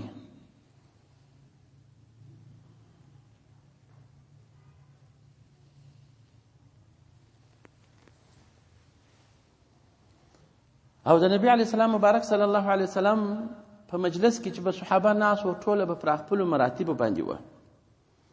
اوس نو دا چې یو څوک چاته ولاړیږي، لکه په موږ کې چې دا رواج دی، دا څنګه عمل دی؟ نو هغه علما چې دا جواز ورکوي، وایي جواز لري، د هغو دلیل دا دی، وایي کم وخت چې سعد ابن معاذ رضی الله تعالی عنه چې راغلی چې حاکم دی مقرر سو چې حکم بکوي په حق د بني قریظه یهودو چې د مؤمنانو سره سخت پریب کړی. نو دی چې حاکم راغلی، نبی علیه السلام مبارک اصحابانو ته وویل قوموا الی سیدکم، ولاړ سئ خپل مشر او سید لره. نو اصحابان مبارکانو ته ولاړ سو. نو په دغه وجه باندې وایي که څوک یو مخور، یو سید، یو لوړ سړي ته ولاړ سي، په دې کې هیڅ بدي نشته. هغه د نبي علیه السلام مبارک امر کړی چې قوموا الی سیدکم، نو هغه خوښوي. او داسې حدیث هم راځي، دغه ابو داود دا حدیث را نقل کړی دی، دا اوس ما مخکې ووایه، د جواز لارې ابي سعید الخدري رضی الله عنه راوي دي. هغه خلک چې وایي نه دي ولاړېږي، دا هم امام احمد، ابي داود، ترمذي په روایت سره د معاویه ابي سفیان رضی الله تعالی عنهما دا روایت را نقل کړی دی. وایي من احب، که څوک خوښوي ان یتمثل له الرجال قیاما، چې وجد رېږي خلک دلره په ولاړې، نو فلیتبوأ مقعده من النار، نو دی د خپل ځان دپاره په دوژخ کې ځان تیار، یعنې دی دا خوښ لري چې دا ماته خلک باید ولاړ شي. او که دی خپله تقاضا ونه کړي، که ولاړ شو که نو پاکه نه کېږي، دته کومه ګناه بیا نشته. که دی دا خوښه ګڼي چې زه ماته دې باید خامخا خلک ولاړ شي، دغسې حدیث شریف بیا خطرناکه هم راغلی دی چې دی په دوژخ کې خپل ځان دپاره ځان تیاروي. او په احادیث مبارکه کې راځي چې نبی علیه السلام مبارک ته اصحابان نه ولاړېدل. ولی؟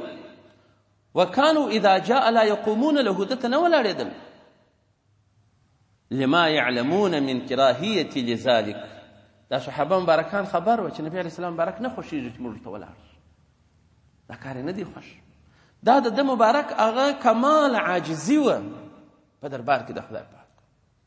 ول ما ته مه ولاړېږي، دا خو بچیانو ته عجمو دا خلک ولاړېږي، ما ته مه ولاړېږي. نو صحابه مبارکان به وایي نه ولاړېدل ورته ناست به و د پاره د دې چې د نبي علیه السلام مبارک دا کار نه و خوښ.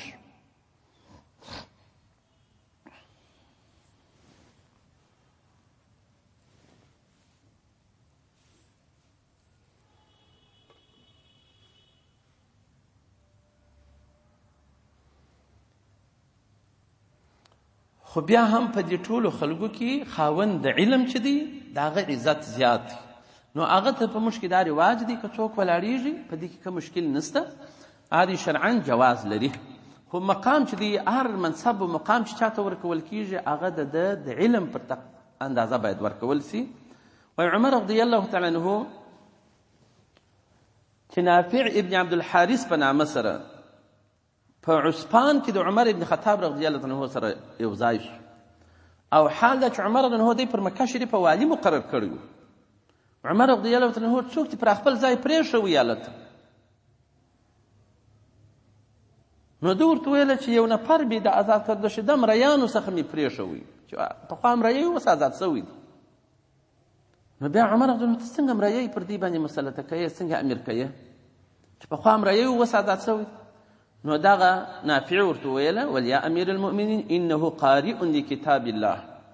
دی ښه قاري د کتاب د الله جل جلاله دی، عالم بالفرائض شطر عالم دی په فرائض علم میراث سره، دا د مسائل د میراث چې دي په دې ښه پوه دی، او قاضي دی ښه حکمونه هم کولی شي. نو عمر رضی الله تعالی عنه ویله اما نبیکم صلی الله علیه وسلم قد قال، نبی صلی الله علیه وسلم فرمایلی دی ان الله یرفع بهذا الكتاب قوما، خدای پاک په دغه قرآن سره خلق پورته کوي، ویزع به آخرین. نو ځکه دا مریی و چې قرآن یې زده کړی دغه نه پورته کړي چې پر ټول مکه شریفه اوس دی والد ستا خلافت کوي، او ډېر خلک بیا ذلیله کوي دا قرآن چې چا ایمان پر رانه وړي هغه ذلیله شول، رسوا شول، شرمنده شول، کار یې خراب شو.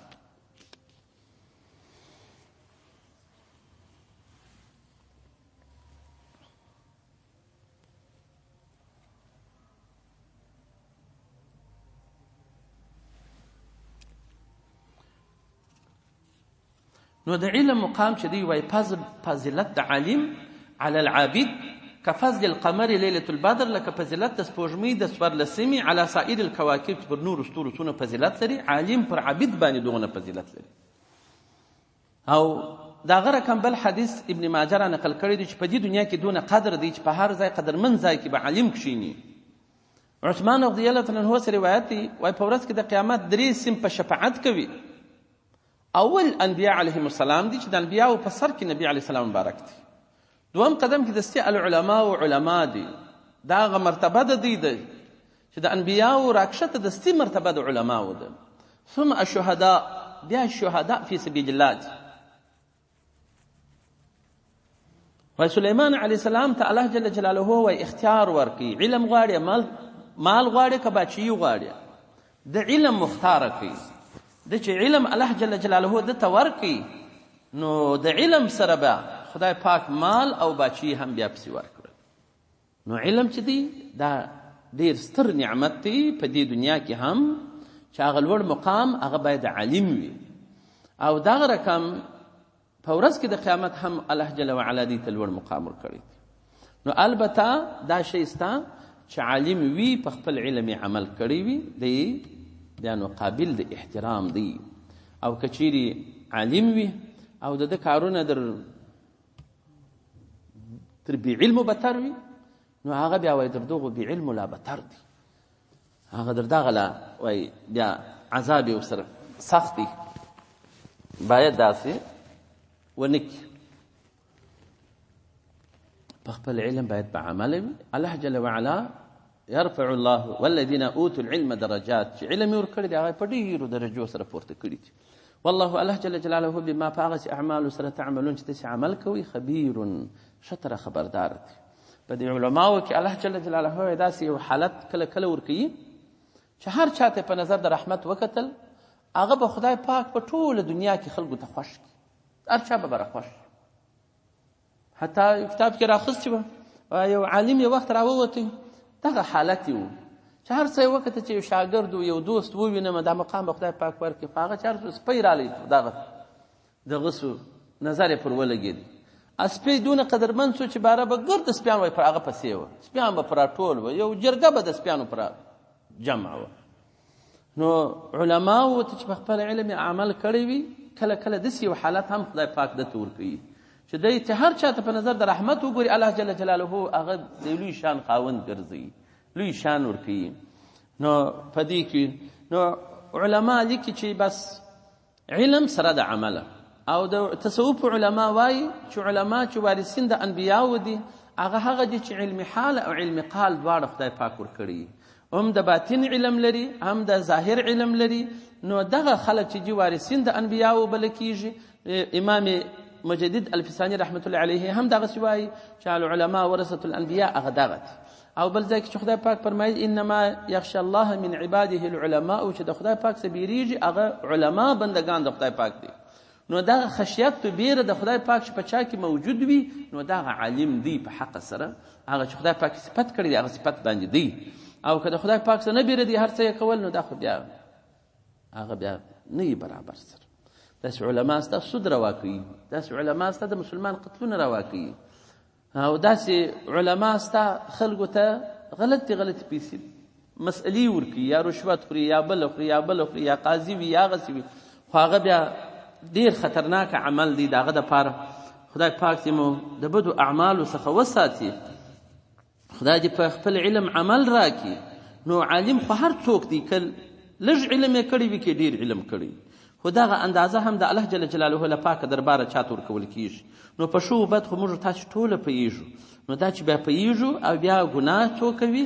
نو وایي د هغه عذاب نو کې شدید او سخت وي. نو د هغه څخه باید سړی ځان وساتي چې علم دې کوي باید عمل در سره ملګری وي.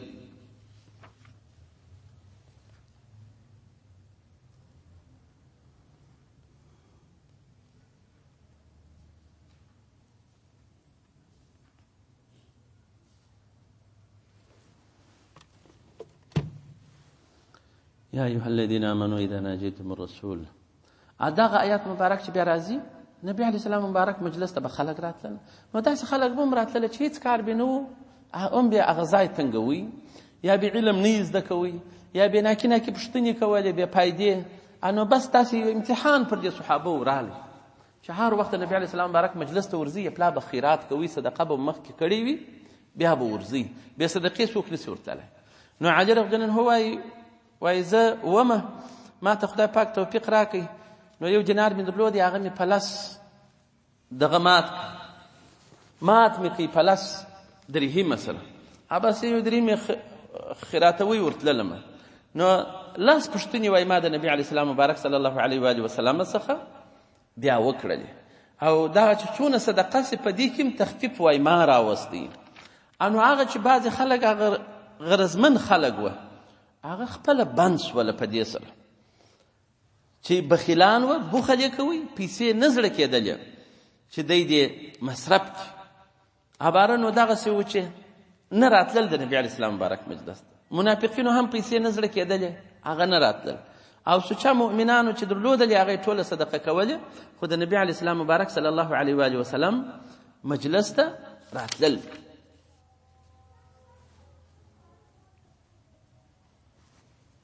نو یا ایها الذین آمنوا هغه کسان چې مؤمنان یاست اذا ناجیتم الرسول چې کوم وخت تاسې مناجات کوئ مجلس کوئ د رسول صلی الله علیه و آله وسلم سره اراده د مناجات ولري نو فقدموا وړاندېوالی کوي بین یدی په مخ کې نجوا در هغه مجلس کوم ستاسې صدقه به کوئ. ذلک دا عمل خیر لکم خیر دی تاسو لره واطهروا ښه پاکوي تاسې د ګناهو څخه. فإن لم تجدوا که مناسبه موجوده ولی هغه شی چې صدقه کوي که سره مو هیڅ شی نه درلودله نو فإن الله غفور رحیم بیا الله جل جلاله بخښونکی دی تاسو له رحم کوونکی دی پر تاسو باندې. دا صحابان وه چې هیڅ شی نه درلودل او هغه خلک بیا بخل یې شروع کړي. نو چې دا حالات راغلی خو امتحان راغلی بېرته الله جل جلاله هغه حکم پورته کوي.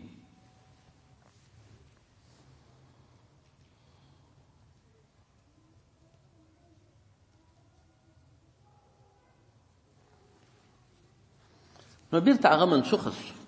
نو علي رضی الله عنه هم پیسې مصرف کړلې په دغه لاره کې بس ځان پوه کړي، عالم یې کړي، ښه علمونه ښه سوالونه یې هم کړي وه. اشفقتم آیا تاسې بیریږئ ان د دې څخه تقدموا بین یدی نجواکم چې تاسې صدقه مخکې خیرات کې در مجلس تاسې صدقات تقدموا چې تاسې د مخه کې بین یدی نجواکم د مخه در هغه مجلس مناجات ستاسې صدقات صدقې دا مخکې خیرات کې د فقر څخه بیریږئ فاذا لم تفعلوا چې تاسې دا پیل نه دی کړی د صدقې نو وتاب الله علیکم خدای پاک قبول د توبې کړی دی پر تاسو باندې فاقیموا بس برپایه کوي الصلاة المنځ وآتوا ورکوي الزکات زکات واطیعوا الله اطاعت الله جل جلاله کوي ورسوله و د الله جل جلاله د رسول اطاعت کوي پر دې باندې دوام وکړي والله الله جل جلاله خبیر شطره خبردار دی بما پاغس اعمال سره تعملون چې تاسې عمل کوي هر کم عمل چې کوي الله جل جلاله پاغ سره علیم او خبردار دی هیڅ شی به د الله جل جلاله څخه پټ نسی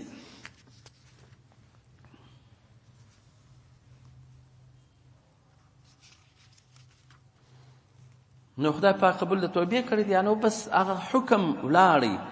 هغه حکم استسو چې مخکې به صدقه کوي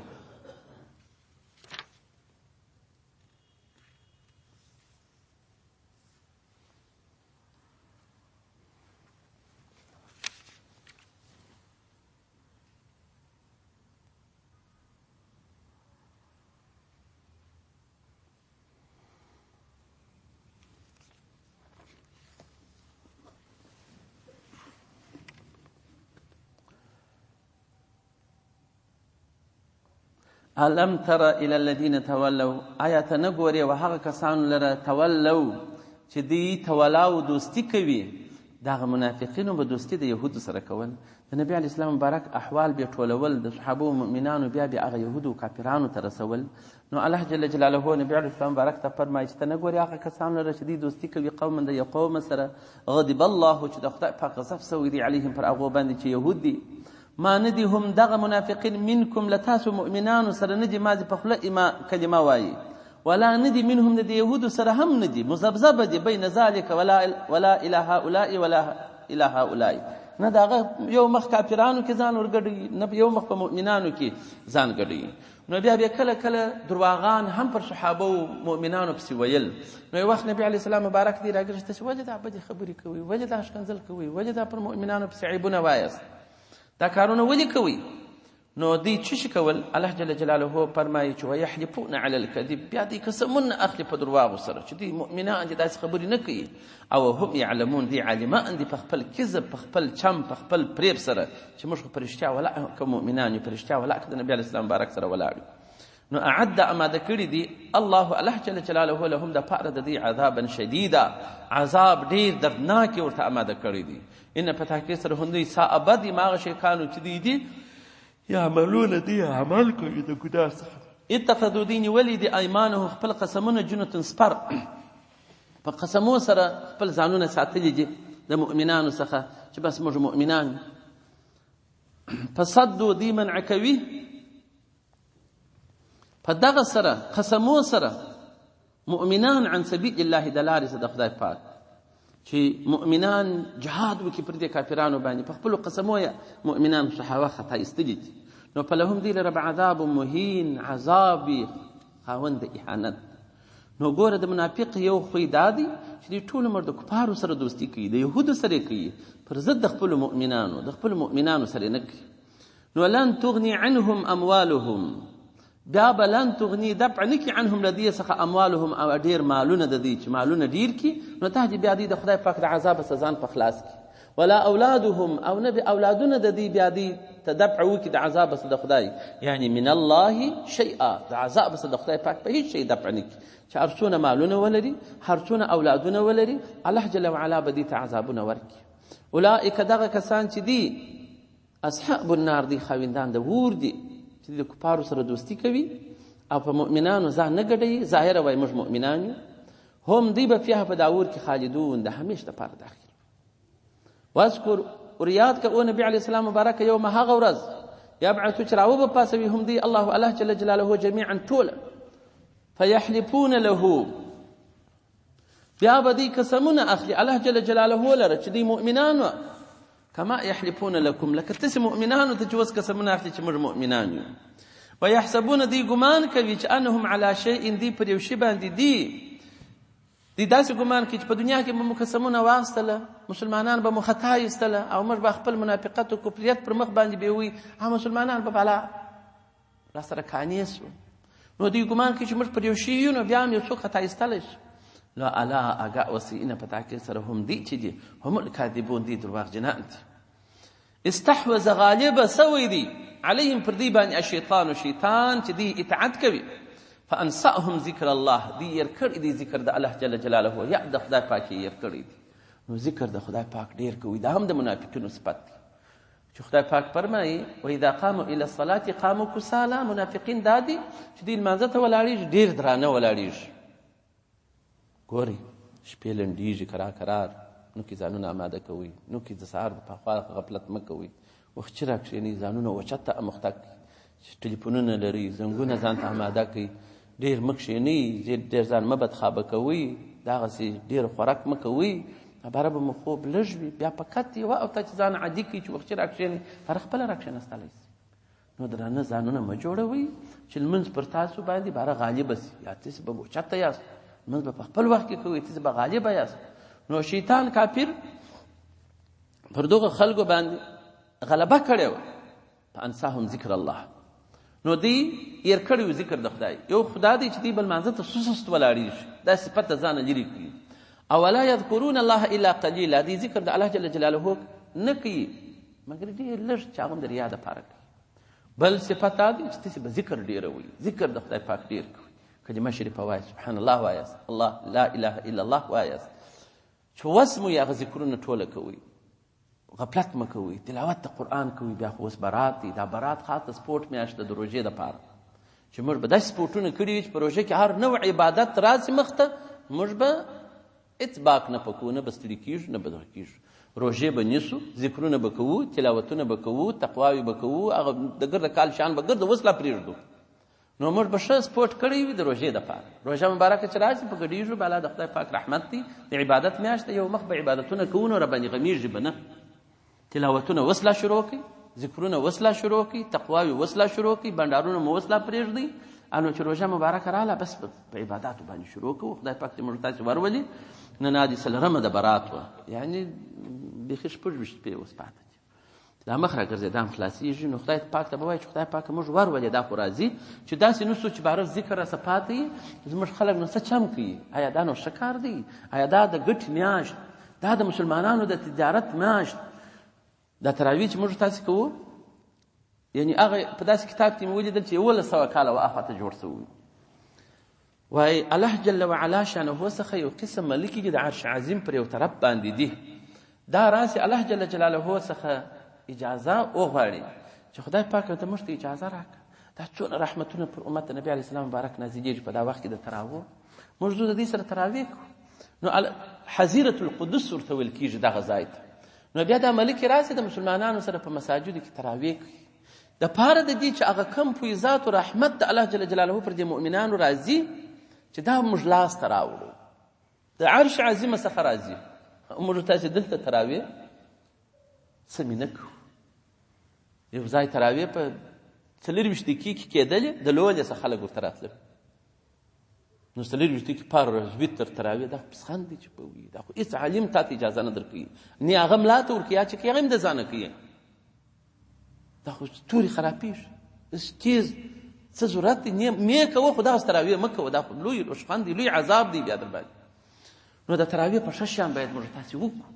بیا مثال د سهار دا شپه د په ښه عبادت تهجد منځ پیشنمۍ دا موږ تاسې وکړو چې ومو کوي بیا وظیفه ده د لمر ختو پرې یو لمونځ د سهار پکښې کېږي او داسې مه کوئ موږ د سهار په نیمه شپه کې یو غوري وریجې وخورو دا بارانه وخت چې بس دا سپېدې چاودلې نه تکه توره شپه یې کله کله سپېدې خو لا نه یې چاودلې که دغه یخ کاریز کې ملا لمونځ ورکړی و نو بیا هغه یو نفر نو کې په نقشه پیدا یو په دا نقشه کې راغلی چې سپېدې پر دغه بجې چې وي د 10 دقیقې د سپېدو مخکې لا لمونځ کړی نو هغه سړي و دا خو ملا سره لمونځ په شپه کې راکړی دی بېرته بیا څه نفر راغلي چې ملا سره د لمونځ په شپه کې راکړی دی ول یا نه دی مې درکړی سپېدې چاودلې دي هغه ول دغه په دا نقشه کې ول زی ګناه مو زما په غاړه و دی بیا په توس کې پروت و تا کې پر ځان اکش کړی بېدو نو چې دی بېدېږي نو خلک خود پاره بېدېږي نو چې بېدې سي پر 11 بجې راکښېني ګرد د ورځ په خوب پر تېره سي ماپښین بیده شه یو ګړی پروا نه کوي او دغه وخت و دغه مازې بس خوبونه دي یا خوراک دي بس دغه دپاره هغه د روژې وخت ګره راباندې تېر شي. نو داسې نسو خدای نه کرده چې دغه ګوره شیطان پر دغو خلکو غالبه سوی و فانساهم ذکر الله، ذکر د خدای پاک یې هېر کړی. ذکر مه هېروئ، ذکر ډېر ډېر کوئ. اولئک حزب الشیطان، دغه خلک ډله د شیطان ده. الا اگاوس ان حزب شیطان، حزب د شیطان چې دی هم الخاسرون، یو مخ تاوانیان دي، هغه د تاوان نه ډک خلک دي. نو ان په تاکید سره الذین هغه کسان یحادون چې دوی مخالفت کوي الله ورسوله، د خدای او رسول سره مخالفت کوي، احکام یې نه مني، سرکشي کوي، بغاوت کوي. اولئک فی الاذلین، دغه خلک به په مغلوبینو خلکو کې وي، ټول عمر به دوی مغلوبه وي، هر ښه شی به څخه به دوی محروم وي. روژه به راسي دا بس به پر تېره سي. دا ولې چې دوی مخالفت د خدای او رسول سره کوي، نو دوی دا به مغلوبه وي. کتب الله، الله جل وعلا په لوح محفوظ کې لیکلي دي هغه داسې لاغلبن خامخا به زه غلبه موږ غالب به یو انا زه ورسول زما رسولان په حجت او تور سره. الله جل وعلا قادر مطلق ذاتی، قوي ذاتی، على كل شيء قدیر ذاتی. نو د رسولانو ته د الله جل جلاله نصرت تر سره دی په حجت او تور سره. هر څوک چې بیا د ورځې پر د قیامت د خدای پاک په لاره کې هغه به غالب وي، غلبه به د هغو وي. موږ تاسې تفصیل ته ضرورت نشته، پر موږ ډېرو قوي خلکو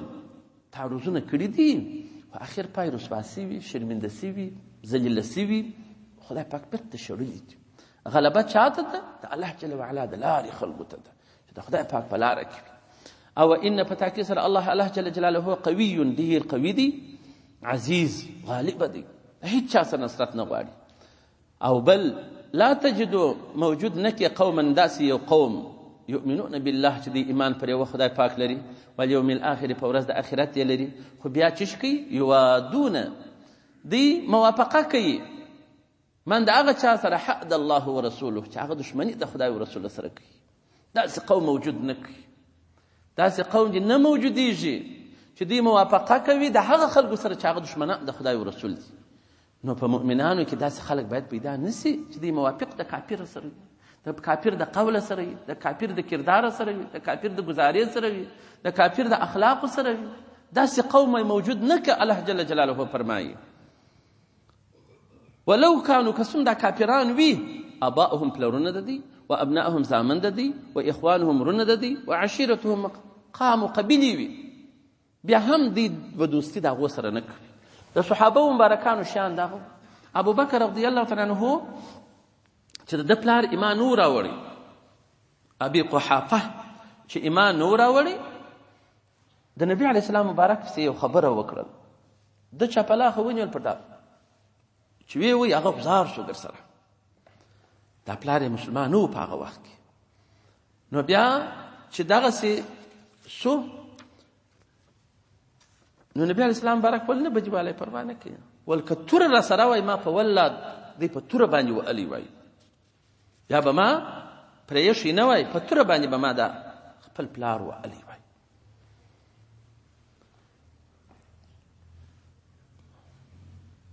او دا غره کم نور صحابه مبارکان داسې تیر سوي دي چې د خپلو قریبانو، ورونو، دوستانو سره مقابلې کړي دي په دوستۍ کې د الله جل جلاله، چې دوی دشمني کول د خدای او رسول سره نافرمانه وه، دوی یې مقابلې کړي دي، جنګ یې ورسره کړی دی. نو الله جل جلاله حدیث قدوسی کې فرمایي، امام ترمذي، حاکم، طبراني ټول را نقل کړی دي. وعزتي، الله جل جلاله فرمایي و زما د قسم په خپل عزت سره لا ینال رحمتي، زما رحمت به ونه رسیږي من لم یوالي اولیائي، چې زما د دوستانو سره دوستي څوک ونه کړي. اولیاء سره د خدای پاک به دوستي کوي، اولیاء د خدای پاک به مني. په هر قرن کې چې څونه انبیا تیر سوي دي، 1,40,000 زیات کم پکښې په دنیا کې دغه اولیاء د خدای سته، دا چې خدای پاک پټ کړي دي په دې انسانانو کې دپاره د دې چې زه ستا عزت وکړم، ته زما عزت وکړې، زه تا ته په توهین ونه ګورم، ته ما ته په توهین ونه ګورې. ولې ته خبر نه یې زه به ولي د خدای یم، زه خبر نه یم ته به ولي د خدای یم. نو ځکه دا احترام متقابل به د مؤمنانو ترمنځ موجود وي. نو چې د خدای د اولیاو سره څوک دوستي ونه کړي، خدای پاک وایي زما رحمت ته به هیڅکله ونه رسېږي. ویعاد اعدائي، او زما د دشمنانو سره دشمني ونه کړي، هیڅکله به دغه څوک زما و رحمت ته ونه رسېږي. ځکه اوثق الایمان، هغه کلک ایمان، الحب فی الله والبغض فی الله، د پاره د خدای د یو چا سره محبت کول، د یو چا څخه د پاره د خدای بد وړل. څوک د خدای څخه یاغي و باغي وي، د هغو څخه موږ بد وړو. کافر وي موږ یې بد وړو، هغه زموږ دشمن دی، د قرآن دشمن دی، د هر څه دشمن مو دی، او دشمني یې موږ تاسو در هر چا ښه معلومه ده. او نبي علیه السلام مبارک داسې دعا هم کړې ده، وایي خدایه ته مه ګرځوه لفاجر ولا لفاسق علی یدا ولا نعمة فیعوده قلبي. وایي خدایه ته کافر، فاجر، فاسق ته دا توفیق مو ورکوه چې ما ته یو نعمت راکړي، یو ښه راسره وکړي، زما زړه کش نه کړي. ځکه ما پیدا کړي دي چې ما ته داسې وحي الله جل جلاله کړي دي. لا تجد قوما يؤمنون بالله واليوم الآخر يوادون من حد الله ورسوله. ته مه موجوده وه په خپل امت کې داسې یو قوم چې دی ایمان پر خدای جل جلاله او په ورځ د آخرت لري، خو دوی دوستي کوي د هغه خلکو سره چې هغه دشمنان د خدای و رسول دي. په خپل امت کې داسې قوم موجود نه کړي. نو چې موجود یې نه کړي، نو خدای پاک دغسې ظالمانو ته توفیق مه ورکوه چې زموږ سره ښه کوي، زموږ خلک نارې پسې وي، مرسته راکړئ، مرسته راکړئ، مرسته. دا یو موټ غنم دي 20 موټه غمونه په پسې دي، دشمنه څخه زموږ زړونه هغې خوا ته مایل نه کړي. نبي علیه السلام خدای پاک ته کافر ته توفیق مه ورکوه چې زما سره مرسته کوي، زما زړه هغې خوا ته نه کړي. امام دیلمي د حدیث را نقل کړی دی، راوي معاذ رضی الله تعالی عنه دی. تفسیر منیر هم په 28 جلد نه 50 صفحه کې راخسته. وما علينا إلا البلاغ المبين. الحمد لله رب العالمين، والعاقبة للمتقين، والصلاة والسلام على رسول الله صلى الله عليه وسلم. اللهم نور قلوبنا. أعوذ بالله من الشيطان الرجيم. بسم الله الرحمن الرحيم.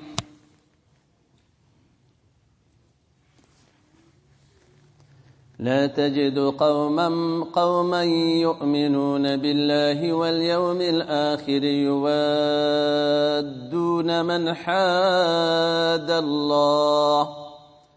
من حاد الله ورسوله ولو كانوا آباءهم أو أبناءهم أو إخوانهم أو عشيرتهم أولئك كتب في قلوبهم الإيمان وأيدهم بروح منه. صدق الله العلي العظيم.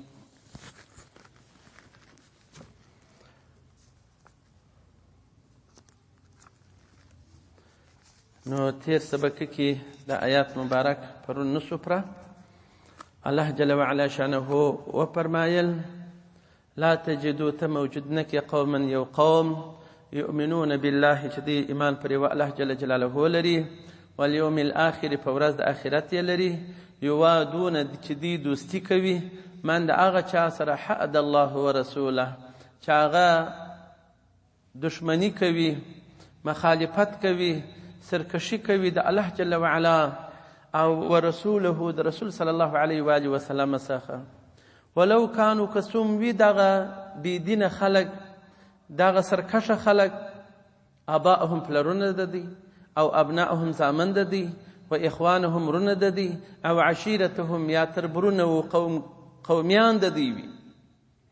لا به هم داسې قوم موجود نه کی چې د دغه خلکو سره دوستی کوي.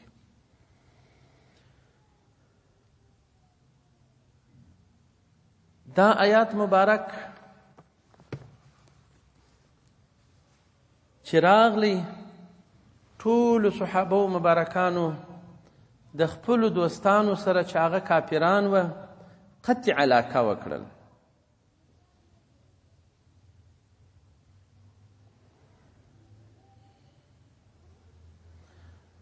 نو دغه رقم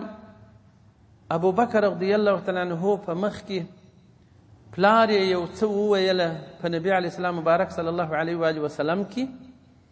ابو بکر رضی الله تعالی عنه په چاپلاخه ووایي پر مځکه غوځار شو. نبي علیه السلام مبارک ورته ویل تا داسې وکړل؟ ده ویل هو، که چیرې توره ماته پرته وای په توره به مې وهلی وای. مصعب ابن عمیر رضی الله تعالی عنه د احد په غزوه کې خپل ورور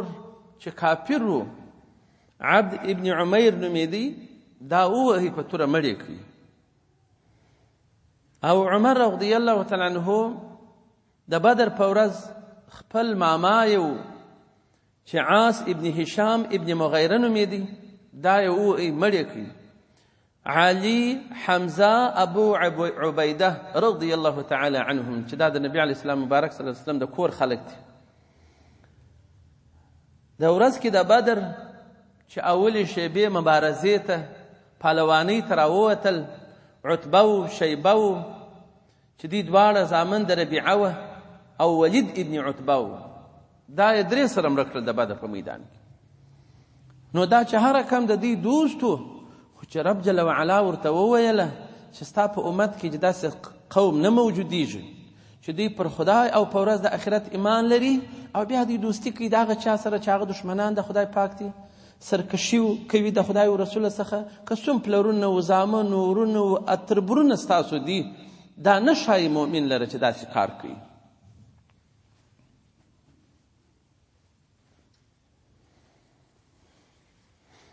نو در دې اندازې پورې چې دغه میلان و دوستي کول د کفارو سره دا یو بد عمل دی. په در دې اندازې پورې نو سړی چې شریعت ته ګوري، مسلمان یې شریعت ته تسلیم وي، حتما به سړی یو خبره کوي. زموږ خلک وه دا اوباما چې باچا سو، زموږ په وطن کې د یو چا زوی پیدا سو، نوم یې اوباما پرې شو. دا د ډېر میلان و محبت څخه چې دونه دوستي پالنه د هغو سره کول. دا راډیوګانو کې ما په راډیو کې واورېدل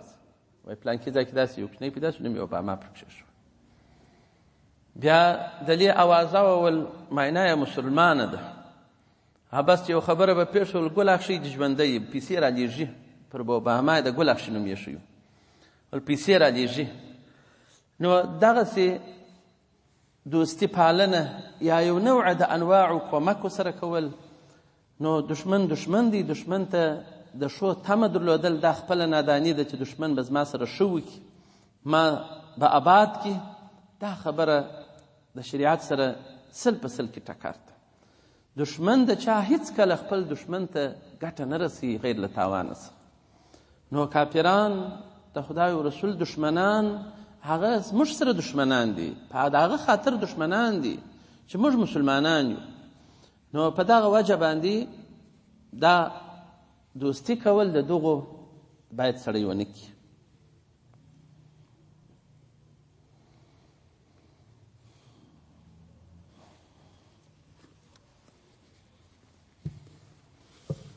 دا چې بیا د دې سره کار کول، د دې سره وژه پر وژه درېدل، دا بیا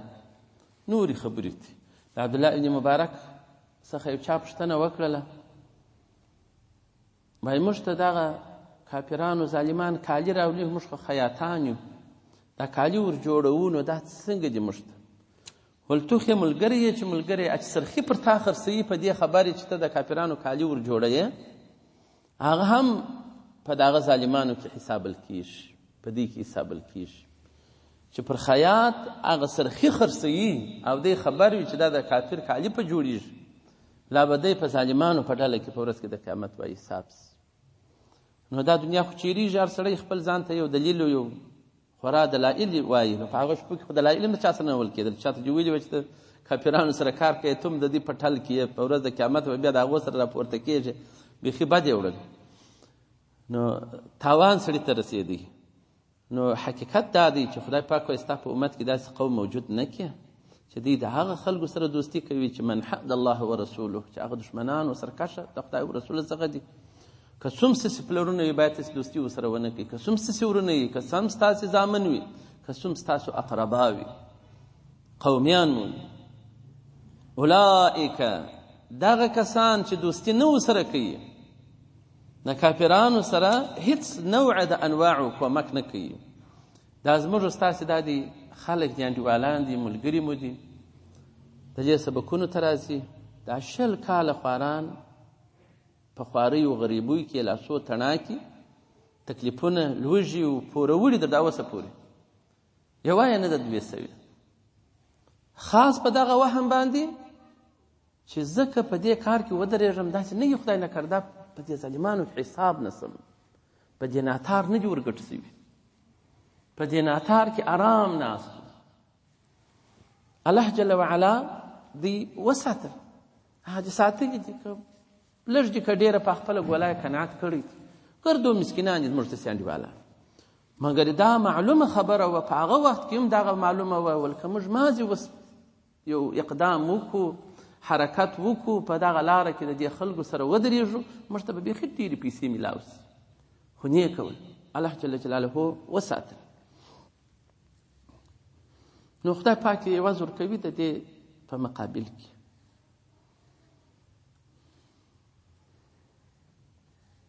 ما ته دغه حجرې ته د اوقافو رئیس رالی وایي موږ ته ملایان کابل ته ځي واسطې راباندې کوي بیا ورې امتحانونه ځینې اخلو بیا یې مکې شریف ته په معلمۍ باندې موږ هغه رسمي کوو بیا یې نو که ته چیرې ځې موږ ستا څخه امتحان هم نه اخلو او کابل ته به هم نه ځې بس د دې ځای څخه چې بس نوم پکښې در لیکو مال زه به استخاره وکړم چې استخاره مې وکړل هغه چپه ولاړم په مانځه باندې مخ مې دې خواته حالا چې راکښېناستم ما لیا زه نه ځم ول خلک بیخي په دې کار پسې بیخي مړه دي ډېرې واسطې کوي ستا کار د هغسې سمیږي ما لیا نه ځم پرې مې شو او تا ولاکه تېره سوې ده یو نفر رالی وایي زما مور مړه سوې ده نو د حج دغه پیسې و دغه دګره زه تاویلوم زما د مور پر ځای باندې ولاړ سي مال بیخي سي په هغه کال خدای پاک په حج بدل سره زه واستولم نو الله جل جلاله دغسې ساتلي وو چې ځانونه مو ساتله خاص په دې وجه باندې چې خدای نکرده په یو مشکل کې رانوسو نو خدای پاک وساتلو او خدای پاک دا د اوسه پورې ساتلي او عوض یې دغسې راکړی دی چې دغسې مو لیدلی دي په هغه کال سړی راغلی دی زما د مور دپاره د حج دپاره ولاړ سي حج بدل کې ولاړله نو الله جل جلاله چې دغه د دې سره دوستي نه کوي د دې بدو ظالمانو ګمراهانو کافرانو یهودو نصاراو سره قطع علاقه کوي نو اولئک خدای پاک فرمایي د هغسې کسان دي کتبه چې ثابت کړي دي الله جل جلاله فی قلوبهم په زړو کې د دوی الایمان ایمان یې ثابت کړی دی در پیسو در هستیو تر ټولو تېرېږي یوه ته نه ګوري در دې ټولو دنیا خپله ځان یې په لوږه کې پرېښی دی خو دوی دا نه کوي چې دا مردارو پیسو ته ورودانګي او موږ تاسې ولیدله چې ډېر مسکینان خلک وو ډېر لوېدلي خلک وو خو په دې ناتار ورګډ سوله پیسې تمام نه درلودې ډېرو خپل سرونه پکښې بایلول ډېرو پیسې پکښې پیدا کړلې نو فتا یو څو ورځې دې تېرېږي ولې سړی د آخرت بار دروند کړي نو خدای پاک د دغو خلکو په زړو کې ایمان ثابت کړی دی و ایدهم خدای پاک فرمایي چې نصرت سوی دی دوی سره بروح منه په روح سره په جبرئیل امین علیه السلام سره د جانبه د الله جل جلاله لکه د جبرئیل علیه السلام نوم چې دی هغه روح دی تنزل الملائکة والروح نازلیږي ملائکې او روح حضرت جبرئیل علیه السلام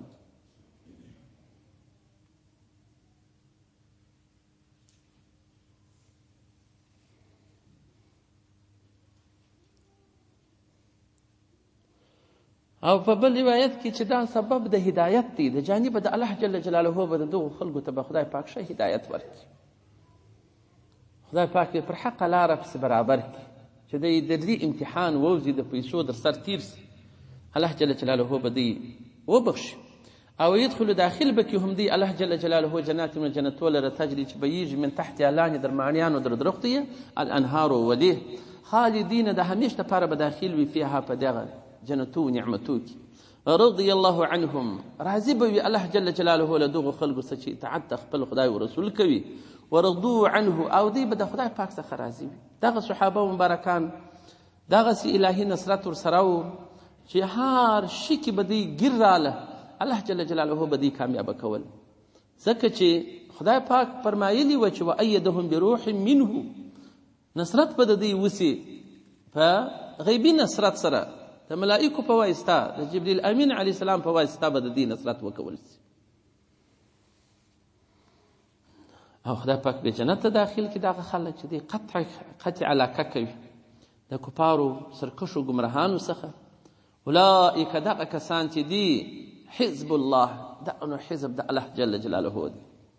چې دوی د خدای پاک امر پر ځای کوي او چې ورته ویلي چې دا کار مه کوئ هغه نه کوي. الا اگاه وسئ ان حزب الله، حزب د الله جل جلاله هم المفلحون، هغه فائزین دي، هغه بریمن دي، هغه کامیاب دي په دنیا او آخرت کې. نو سړی به دغه دعا کوي چې خدای پاکه په حزب الله کې مو وشمېره، په الهي حزب کې مو حساب که چې د رب جل وعلا حزب دی، خاصان بندگانی دي، په هغو کې مو حساب که. نو دغه خو موږ په خپلو چوکو نسو کېدلی، په خپل عمل نسو کېدلی. نو الله جل وعلا دې خپل په فضل و کرم باندې موږ تاسې په حزب کې خپل حساب کې، نه په حزبو کې د ګمراهانو، د دې ضعیفه انسانانو، کمزوره مسلمانانو چې هغو حزبونه جوړ کړي دي، د دې ټولو څخه خدای پاک وساتي. ځکه چې هغه په د خپل حزب کې هر چا چې جوړ کړی دی پاتې راغلي دي. حزب جوړول دا یو مسؤلیت دی چې هر څوک په د حزب دا ننوځي، دا به ټول سړی د خدای او رسول په لاره باندې سموي، برابروي. نو اوس خلکو حزبونه جوړول بیا سر نه په ګرځو چې دا زما افراد څه عمل کوي، څه شي کوي. هر حزب د ځان په نفع بیا کارونه ځان ته کول، هر فرد د ځان دپاره بیا سرمایې جوړولې. نو هغه انسانان بیا موږ تاسې ولیدل چې په باطلو حزبو ننوتل، ومې ډېرې پیسې پیدا کړلې، ومې جاه و جلال پیدا کړې، ومې قدرت پیدا کړې، ومې موټرې پیدا کړلې، ومې کوټیانې پیدا کړلې. خو هغه داسې حزبونه وه چې خلکو به حزب شیطان ورته ویله، دا د دې اعمال پر دغه شیانو باندې بنا وه. نو په حزب الله کې جمع الله حساب کې. نو سورة المجادله پر دغه ځای پای ته ورسېدی. خدای پاک دې قبول او مقبول وګرځوي. خدای پاک چې سبب د مغفرت و ازادي زموږ ستاسې د دنیا او د آخرت وګرځوي. خدای پاک چې سبب د مغفرت او ازادي زموږ ستاسې د مور و پلارو، اقرباو، دوستانو چې مړه دي که ژوندي دي، خدای پاک چې د هغو ارواحانو ته ور ورسوي. خدای دې په قبول حسن زموږ ستاسې څخه قبول کړي.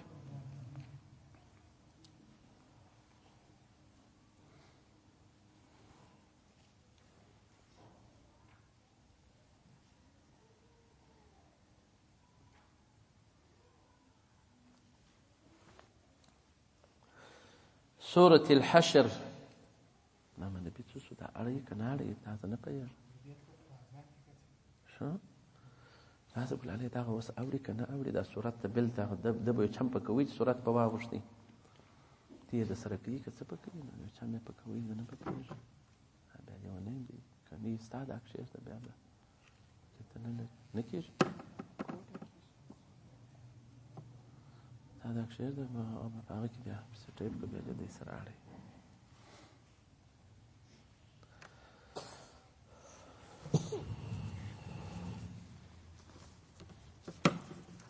سورة الحشر د سورة الحشر شریف سورت دی دا مدنی دی. الله جل وعلا شانه پر حضرت رسول اکرم صلی الله علیه و آله وسلم باندې په مدینه طیبه کې نازل کړی دی. وس شروع شو